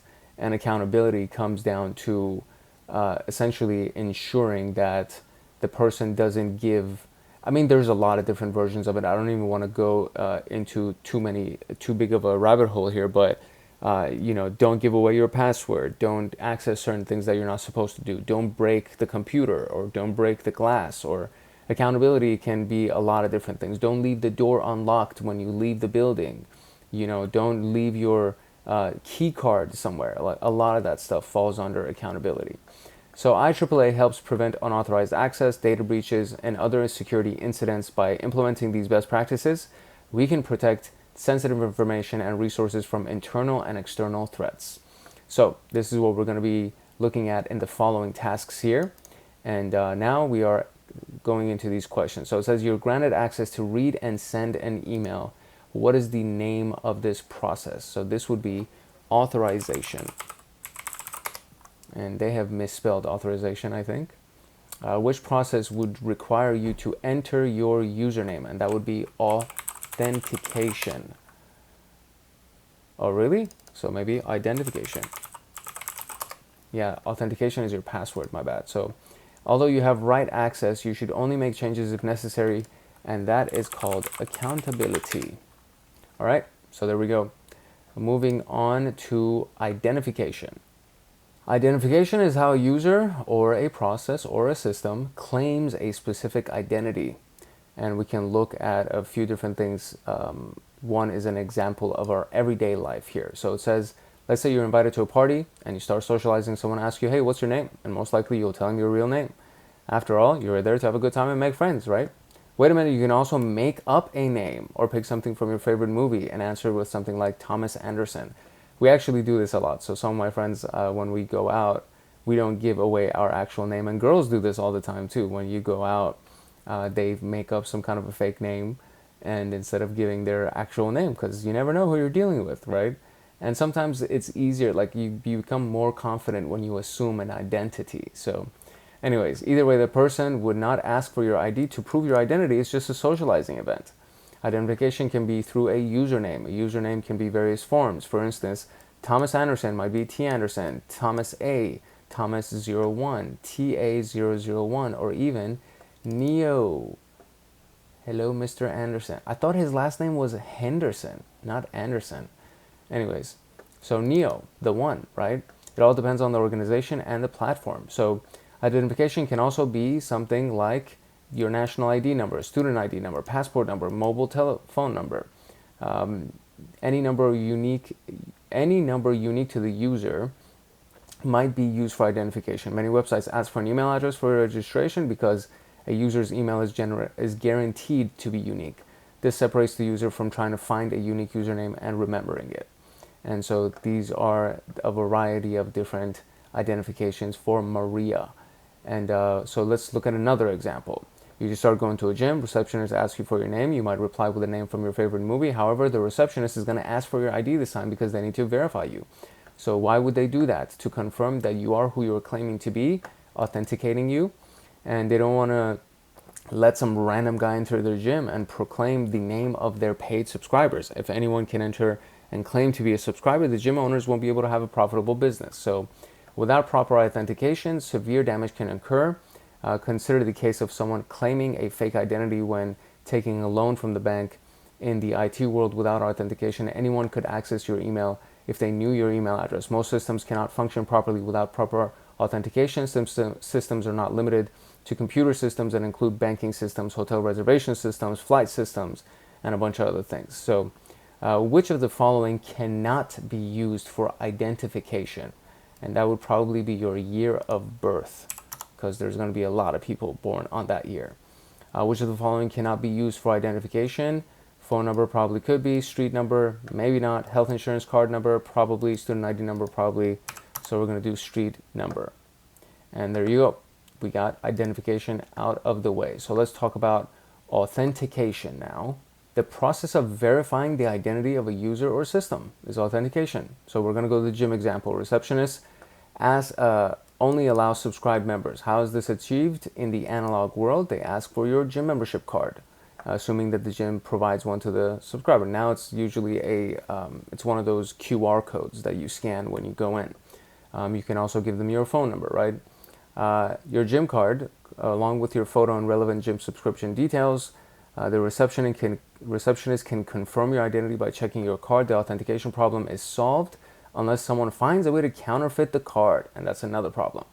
Authentication and identification are core components of any information system and network. It is essential to understand the difference between authentication and identification. During identification, the user or system or process claims a specific unique identity in the respective settings. Authentication is proving the identity of the user or system or process. The process is usually accomplished through one of these things: something you know, something you have, or something that you are. Something you know is your password or your phone number or something like that. Something you have would be your ID card. Something you are could be your fingerprint. Two or more methods are used, although to a lesser degree. Some where you are, your physical location, and something you do, which is your behavior. So something you know could be your password, right? Pass phrases such as judge battle advised pane 9 and baggage protection dissatisfied barrel 8, PIN number, and those are the things that you know. Most mobile phones are automatically locked within minutes. Depending on the original configuration, the user can unlock them by providing the correct PIN, password, or pattern. Although drawn, a pattern is no different than a PIN number. Consider the case where you log into TryHackMe. You must identify yourself as a username or email and authenticate your identity using a password. If you're signing into TryHackMe with Google, you provide your login credentials to Google, and Google will confirm your identity to TryHackMe. The username and email are unique to you, hence the identification can be carried out without any ambiguity, and the password is assumed to be known only to you, proving that you are the account holder. And this is the TryHackMe login page. Something that you have could be something like your key card or your literally the lock key, right? An actual key. This is, I think, a remote. It could be an object, usually a physical object, to a phone, from a phone to a security key. For instance, when you want to register on some instant messaging apps, you give them your phone number, usually mobile number. The mobile number for your identity is your identity on the app. And how do you prove that that's yours? Well, they're going to send you a code via SMS to make sure that you actually have the phone. And then within a few minutes or receiving a call, you can read that, and then you have this phone number, and in that case, you would be verified. In the case of a phone number or a mobile number, it would be enough to prove that you have the SIM card or eSIM in your possession. Hardware security key is small enough to be carried in the keychain or wallet, and you can use the security key for authentication by plugging it into the USB or USB-C port and putting it close to the near-field communication reader. Examples would be Yubico, Titan Security, yada, yada, yada. So something that you are is biometric. So fingerprint readers, facial recognition, retina scanners, and voice recognition. You've most likely experienced something like this in your life. Phones are really, really good about this nowadays. Most of them require something like that. Mobile phones allow you to use a fingerprint or the face recognition, and then the PIN or the password or the pattern ends up being the backup, the secondary form of identification. For some reason, if your fingers are dirty or something, or you're not in a well-lit room or something, whatever. Facial recognition is also a very big thing. This is because of modern technology, and I mean, if you have an iPhone, you probably use facial recognition. Multi-factor authentication refers to combining a few of these things to make sure that you actually have access to your stuff. And if you want to use a bank ATM, you insert the debit card and your PIN code, and this is one of the earliest two factors, 2FAs. The apparent utility is that it's not enough for the attacker to get a hold of your card. They would also need to know your PIN code. Many of the home safes available today use 2FA without necessarily marketing it. They require the owner to insert a key and enter the correct PIN for the safe to open, and you need to know the PIN and have the key, obviously. In iterate, 2FA requires two authentication mechanisms. It falls under the more general MFA, which requires two or more authentication factors. And it could be something you know, something you have, something you are, and of course, 2FA. And it's anything like the Authenticator app from Google, or, I mean, there's so many things that you can use nowadays to use multi-factor authentication or two-factor authentication. So when you want to check your email, you enter your username and password. What kind of authentication is your email provider using? Oh, I see. So we're using these things right here to answer the questions. Okay, so when you check your email, you enter your username and password. What kind of authentication is it using? And it's something that you know. Your bank lets you finish most of your banking operations using the app. You can log into your banking app by providing username and password and then entering the code received via SMS. That would be something that you have. And or maybe that would be two-factor authentication, I guess. Your new landline phone system at home allows callers to leave you a message when the call is not picked up. You can call your home number and enter a secret number to listen to the recorded message. What kind of authentication is being used? I would say something that you know again. Yeah. You have just started working at an advanced research center. You learned that you need to swipe your card and enter a four-digit PIN when you ever want to use the elevator. And this falls under something that you have and two-factor authentication, but I'm going to say something that you have. Nope, two-factor authentication is the number. So 1414. There we go. And we got it. Moving on to the next piece, which is authorization and access control. Once authenticated, a user should be granted the proper level of access. Authorization specifies what the authenticated user should be allowed to access and do. In the gym example, we expect a gym paid member to be authorized to access any training equipment during the set business hours. They cannot borrow or take the treadmill home for a month. A gym is not a library. Access control mechanisms would ensure that the proper authorization is enforced. If the gym has adequate access control mechanisms, someone will spot you struggling to carry the treadmill and take it out. I mean, come on. We can look at another non-technical example. Linda reserved a room at a hotel for a week. With the reservation, Linda should be authorized to access her hotel room and other public facilities throughout her stay. Although she's allowed to access her assigned guest room, she can't go to somebody else's room. How can this be enforced? Again, it's enforced by the access control mechanism, so their key card, for example, can only open their room. Linda is given a key that grants her access to the assigned room. Consequently, access control is enforced via locks and keys. A sophisticated hotel might use smart cards and electronic card readers. Either way, it's a mechanism that would enforce authorization. And a technical example, you're part of the sales team. Edward should be able to access all the files related to the sales that are necessary to carry out his works and efficiently and effectively. There's no need for the sales team to have access to documents pertaining to HR or accounting. In this case, access control can be enforced by setting the proper access permissions on the company files and the knowledge base. So, authorization decides what a user should be able to access, while access control enforces the policy. For instance, after logging into your email account, you should be able to read your email messages and send new ones. By default, you should not be able to access the inbox of somebody else. The mail server should be assigned to allow a user to access their mailbox and deny them access to everybody else's. So for these questions, we're going to be using authorization or access control. The new policy states that the secretary should be able to send an email on the manager's behalf. What is this policy dictating? Authorization. You shared a document with your colleague and gave them view permissions so they could read without making changes. This was probably access control. And the hotel management decided that the cleaning staff needed access to all the hotel rooms to do their work. This is also access control. No way that this is authorization. How is that crazy? What? Whatever. Okay, moving on. So that was authorization and access control. Let's talk about accountability and logging. Accountability ensures that users are accountable for their actions that they perform on a system. In other words, after authenticating their identity and getting authorized to access the system, they can be held responsible for their actions. Accountability is possible if we have auditing capabilities, which usually recall proper logging functionality. So let's start with a non-technical example, the gym.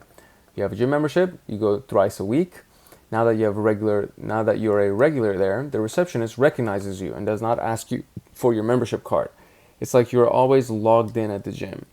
You observe that everyone with access to the gym abides by certain rules. For instance, no one breaks the wall mirror if they're not satisfied with their progress. If they do that, they will have their membership revoked and pay for the damages. In other words, everyone is accountable for those actions. Let's consider a more technical example, a bank teller. An employee like that can view and conduct various transactions on a client's account. How can we ensure that the rogue employee does not abuse such authorization? We need to log all transactions in relevant details. We should be able to audit all conducted transactions and review who did that. Without such ability, we can neither rely nor trust such a system. So logging. A critical aspect is logging. Logging is the process of recording events that occur within a system.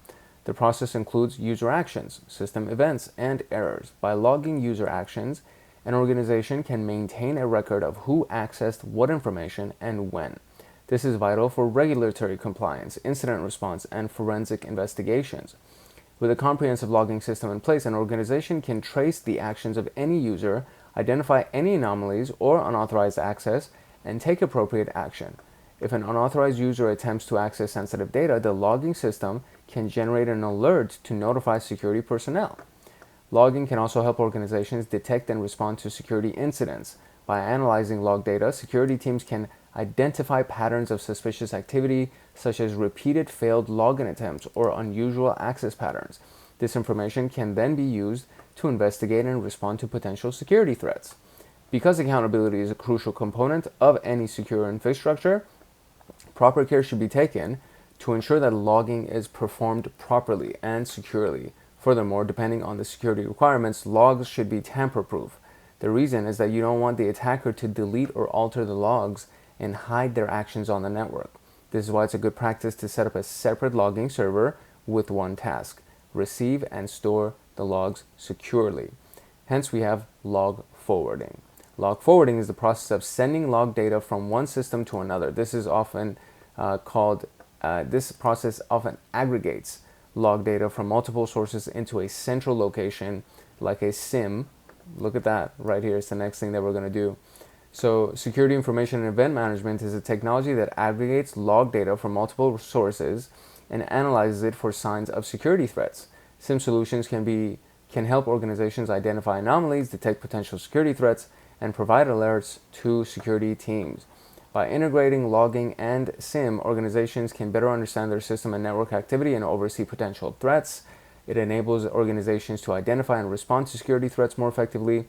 and the integration of logging and SIM provides additional benefits such as compliance reporting and forensic investigations. Compliance reporting is an essential part of any organization's security framework, and logging helps organizations meet reporting requirements by collecting data necessary for audits. Forensic investigations are crucial in identifying the source and cause of the security incident.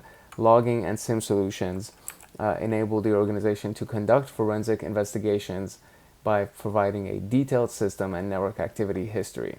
I read through that so fast. I noticed it towards the end. I was like, man, I'm talking fast as hell. Okay, so here we go. Moving on to identity management. IDM, identity management, includes all the necessary policies and technologies for identification, authentication, and authorization. IDM aims to ensure that authorized people have access to the assets and resources needed for their work, while unauthorized people are denied access. IDM requires that each user or device is assigned a digital identity. It helps organizations protect sensitive data and maintain compliance with regulations. It also allows organizations to streamline user access processes, reduce costs associated with identity management, and improve user experience. By implementing an effective IDM strategy, organizations can ensure that their users are authenticated and authorized to securely access the resources they need. Some resources refer to IDM and identity access management interchangeably. And other sources consider IDM to be more focused on the security issues related to user identity, such as authentication and permissions. They state that IDM is concerned with managing the attributes and permissions of users, devices, and groups, while IAM is more concerned with evaluating the attributes and permissions and granting or denying access according to the company policy. In this task, we are going to look at them differently. So identity management, IDM, is an essential component of cybersecurity that refers to the process of managing and controlling digital identities. It involves the management of user identities, their authentication, authorization, and access control. The main goal of IDM is to ensure that only authorized individuals have access to specific resources and information. IDM systems are used to manage user identities across organization networks. IDM systems use a centralized database to store their identities and access rights. They also provide functionalities to manage and monitor user access to resources. IDM systems generally include features such as user provisioning, authentication, authorization. User provisioning refers to the process of creating and managing user accounts, while authentication and authorization refer to verifying the identity of a user and granting them access to specific resources. IDM systems are critical in organizations where there are multiple systems and applications that require access control.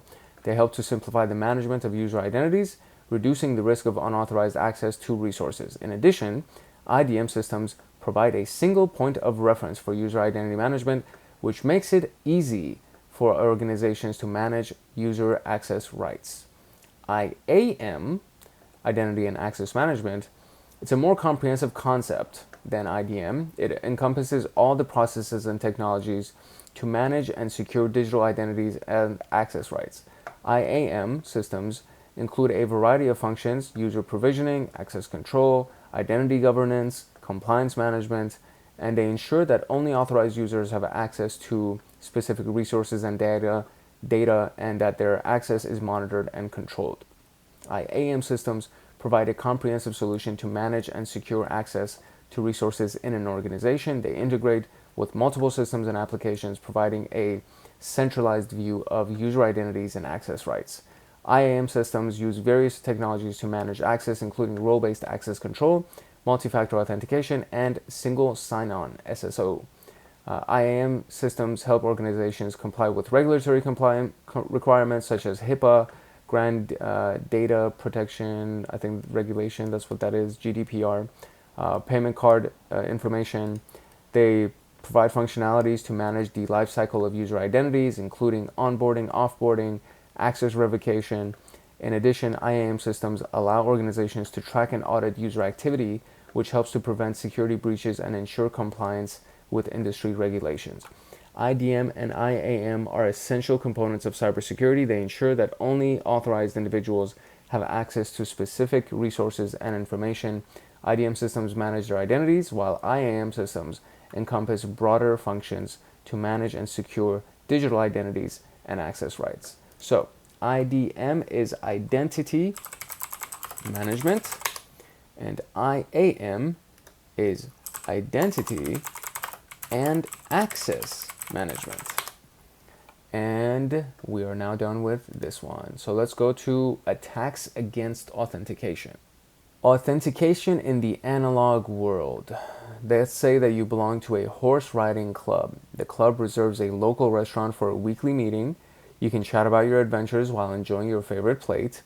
The guard at the door does not know all the club members, so you devise an authentication scheme to allow the guard to decide whether to open the door. One of the most basic ideas one would think of is to use a common secret phrase, so anyone who wants to enter needs to say a secret phrase. No one will be granted entry unless they say 7 horses when asked how many. This authentication mechanism works perfectly fine until an attacker standing nearby eavesdrops and learns your passphrase. Now they gain entry to your private gathering as if they are one of you. It would be useful if there was something more sophisticated, so you can plan 10 questions with 10 different answers instead of just one question and one answer. However, an attacker lingering close by will still be able to learn them all. Using a secure authentication mechanism without resorting to cryptography can be almost impossible. Luckily, for the door guard scenario, it's easy to spot any suspicious persons idling around, otherwise your whole gathering would be compromised. Authentication in the digital world is a little bit different. The situation in the network is even more challenging to secure. If a user sends their username and password in clear text on Telnet, for example, anyone capturing traffic on the network can learn the username and password. So the server and the user can agree on a fixed secret key. Instead of sending the password in clear text, the user encrypts it using the select secret key. Whenever users want to log in, they send their username and password encrypted using their assigned secret key. Now the attacker should never be able to learn the password. Unfortunately, they won't be able to know the password, but they can still authenticate. This is known or shown here. So username Blueberry, encrypted password is that. Username Blueberry, encrypted password is that. so they can still do it. They don't need to know the password, they just need to get the key, right? They need to get that encrypted version, the hash.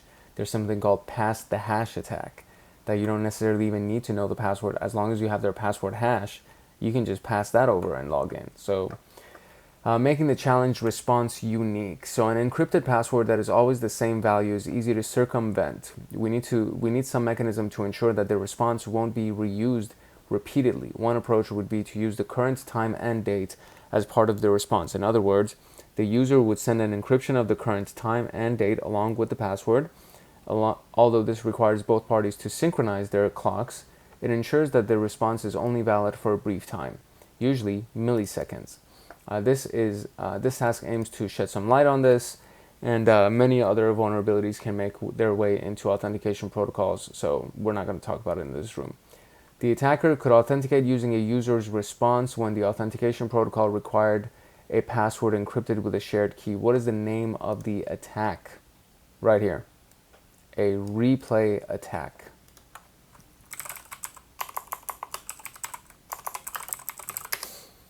And there we go. So moving on to access control models. A system controls access based on the chosen model. Discretionary access control, role-based access control, mandatory access control. Discretionary access control is used when sharing files or folders with friends and colleagues. When using DAC, the resource owner will explicitly add users with the proper permissions. So you store your photos on one of the online storage platforms. To share all the images related to your graduation with your family, you add their accounts individually and grant them access to the album. The album permissions eventually show a few accounts with few permissions. The whole process is straightforward and fully controlled by the data owner. It works very well for sharing with family members or a few company users, but it can get tricky as you try to scale sharing with many users, especially as a user's role changes over time. So now we've gone into the corporate world, right? So then we go on role-based access control.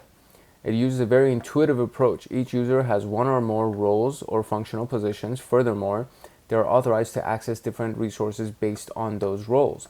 An accountant needs to access the company accounting books, but does not need to access research and development labs or documents. Consequently, users are put into different groups based on their roles. Authorization and access will be granted based on whatever group they belong to. Classifying users based on their roles brings many advantages. For instance, if a user is tasked with a new role, all that's required is to add them to the new selective group. Moreover, if the users give up a particular role, we need to remove them from the group. It makes maintenance a lot more manageable and efficient. And then you have mandatory access control. And this has to do with, from what I remember from my exam, it has to do with your clearance level. And an operating system using mandatory access control would prioritize security and significantly limit users' abilities. Such systems are used for specific purposes or to handle highly classified data. Yeah, so it has to do with secret clearance, top secret clearance, stuff like that. Users do not need to carry out tasks beyond the strictly necessary. In other words, users won't be able to install a new software or change file permissions. App Armor gives the ability to have mandatory access control on a Linux distribution. It's already shipped with various distributions such as Debian and Ubuntu, and the C-Linux or SELinux, SE-Linux, provides a flexible Mac for Linux systems, mandatory access control meaning, and it's standard for several distributions such as Red Hat and Fedora. The following questions are going to be used by using these things. So you are sharing a document via a network share and giving edit permission only to the accounting department. That would be role-based access control. You published a post on social media platform and made it only visible to 3 out of your 200 friends, and that would be a discretionary access control. And we are now done with access control models. So let's talk about single sign-on. So typically users need to access various resources to do their work. So they would need to access their email, shared files, printers, and a lot of other stuff. Accessing these resources requires the user to have login credentials for successful authentication. The number of different usernames and passwords makes it quite challenging, especially if the user are rightfully not reusing the same password across multiple systems. Single sign-on tackles this problem. Instead of a user having to remember multiple usernames and passwords, they only need to remember one. They can authenticate themselves to one system, and then they get access to everything else. So the user gets a username and password, single sign-on, and then they get server 1, server 2, the mail server, so on and so forth. Microsoft is really good with this. A lot of systems are. Apple also has a really good version of this, where, as long as you have your Apple ID login, you can kind of access most, if not everything. Microsoft has the same thing. As long as you have your Microsoft account, you can use, Azure, Microsoft Office 365, a bunch of stuff. The computer itself, right? A user must create several passwords traditionally, and one to log into their computer, one to check their email, one to access a file share, and all of this can be cumbersome, especially ideally speaking, since the password would not be reused, so you don't use the same password over and over for everything else. So the better approach would be to require the user to log in once and grant them access to all the needed services. That's what SSO does.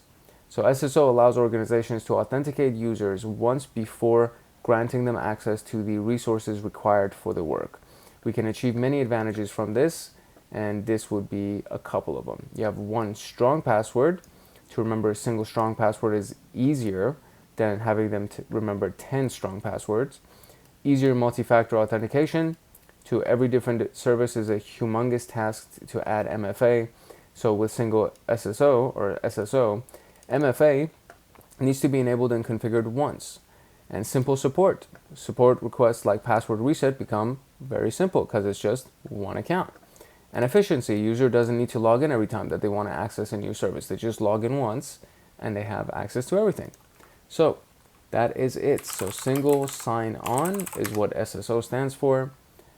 Okay, do we need to do a dash in the middle or something? Yeah. So does SSO simplify MFA? And yes, that would be the case, it does. Is it true that SSO can be cumbersome as it requires the user to remember and input different passwords? That would be no. Does SSO allow users to access various services after signing in once? That's true, yes. Does the user need to create and remember a single password when using SSO? And that's also yes. So now let's go into the scenarios here. All right, so here's the scenario. Instructions: select the option that best describes the text in the green. Solve all the questions and get the flag. You have 45 seconds to answer all the questions, 3 attempts and 2 hints, and each correct answer will add to 10 seconds to the countdown, giving you more time to solve the rest of the stuff. Ooh, this is interesting. Here we go. Always forgetting strong passwords, Thomas decides to use a passphrase that invokes imagination: 11 white horses. What does a passphrase help with? It helps with authentication. To withdraw money from the bank's ATM, Yoshiru must insert his credit card into the ATM and enter his PIN. Yoshiru wants to ensure that no one can guess his PIN, so he comes up with something completely random. What does this random PIN serve? I would say it's also authentication, isn't it? We'll do authentication. Yep. Juliana called the IT department. The support personnel asked for her name, and she replied, Juniala, whatever. What is the name of this process? This is identification. Juliana noticed that her smartphone was blinking as a new message had arrived. To unlock the phone, she used her fingerprint. This is called authentication again. I don't understand why this would be different. Access control is not it. Logging is not it. Authorization is not it. Okay, so after finishing the Linux course, Juliana now knows that Linux systems, the file FPS password, whatever, is readable by everyone, unlike the shadow file. And for example, all of this root whatever and all of that root whatever, what do you call this restriction? This is called access control. After a lengthy meeting between different concerned departments, the newly decided, how do I only have 5 seconds? This is ridiculous. Is granted management. That's crazy. How did I get 5 seconds? Did I not have right answers or something? What the hell? The policy is granted management personnel read-only access to the accounting data. We're just going to call this access control. You have 1 attempt remaining. What is this? Authorization. This is crazy.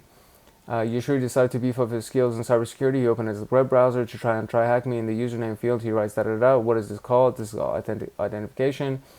Locked his computer, went to the cafeteria, but Yashuri had been numerous Therefore, when he came back, he checked the invalid login attempts who took his place. He found that something check failed. He knows that someone tried to account. What makes this possible? Logging. And Thomas checks his computer regularly. He comes to the access across the following. Which is another unlocked keyring, but he was on vacation that day, so it might be an intruder. What made it such detection possible? This is also logging. Still haven't enrolled in fingerprint. Yoshiro unlocks his phone by drawing a pattern. What does this allow? This is called authentication. Whew, that was stressful. But we got the flag. There we go. I was trying to read the questions out loud, and I was supposed to like skim through them because I can skim much faster than reading. And anyways, that was our scenario. So what is the conclusion here?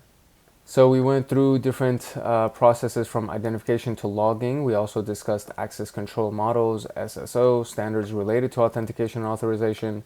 And in the following rooms, so the second module of the path that we're on, we're going to be talking about governance, threat modeling. So it's this stuff: governance and reputation, regulation, threat modeling, so on and so forth. I've already done governance apparently, but I'll record the video for it. I don't think I've recorded a video for it. And there we go. We are done. We are wrapped with this room.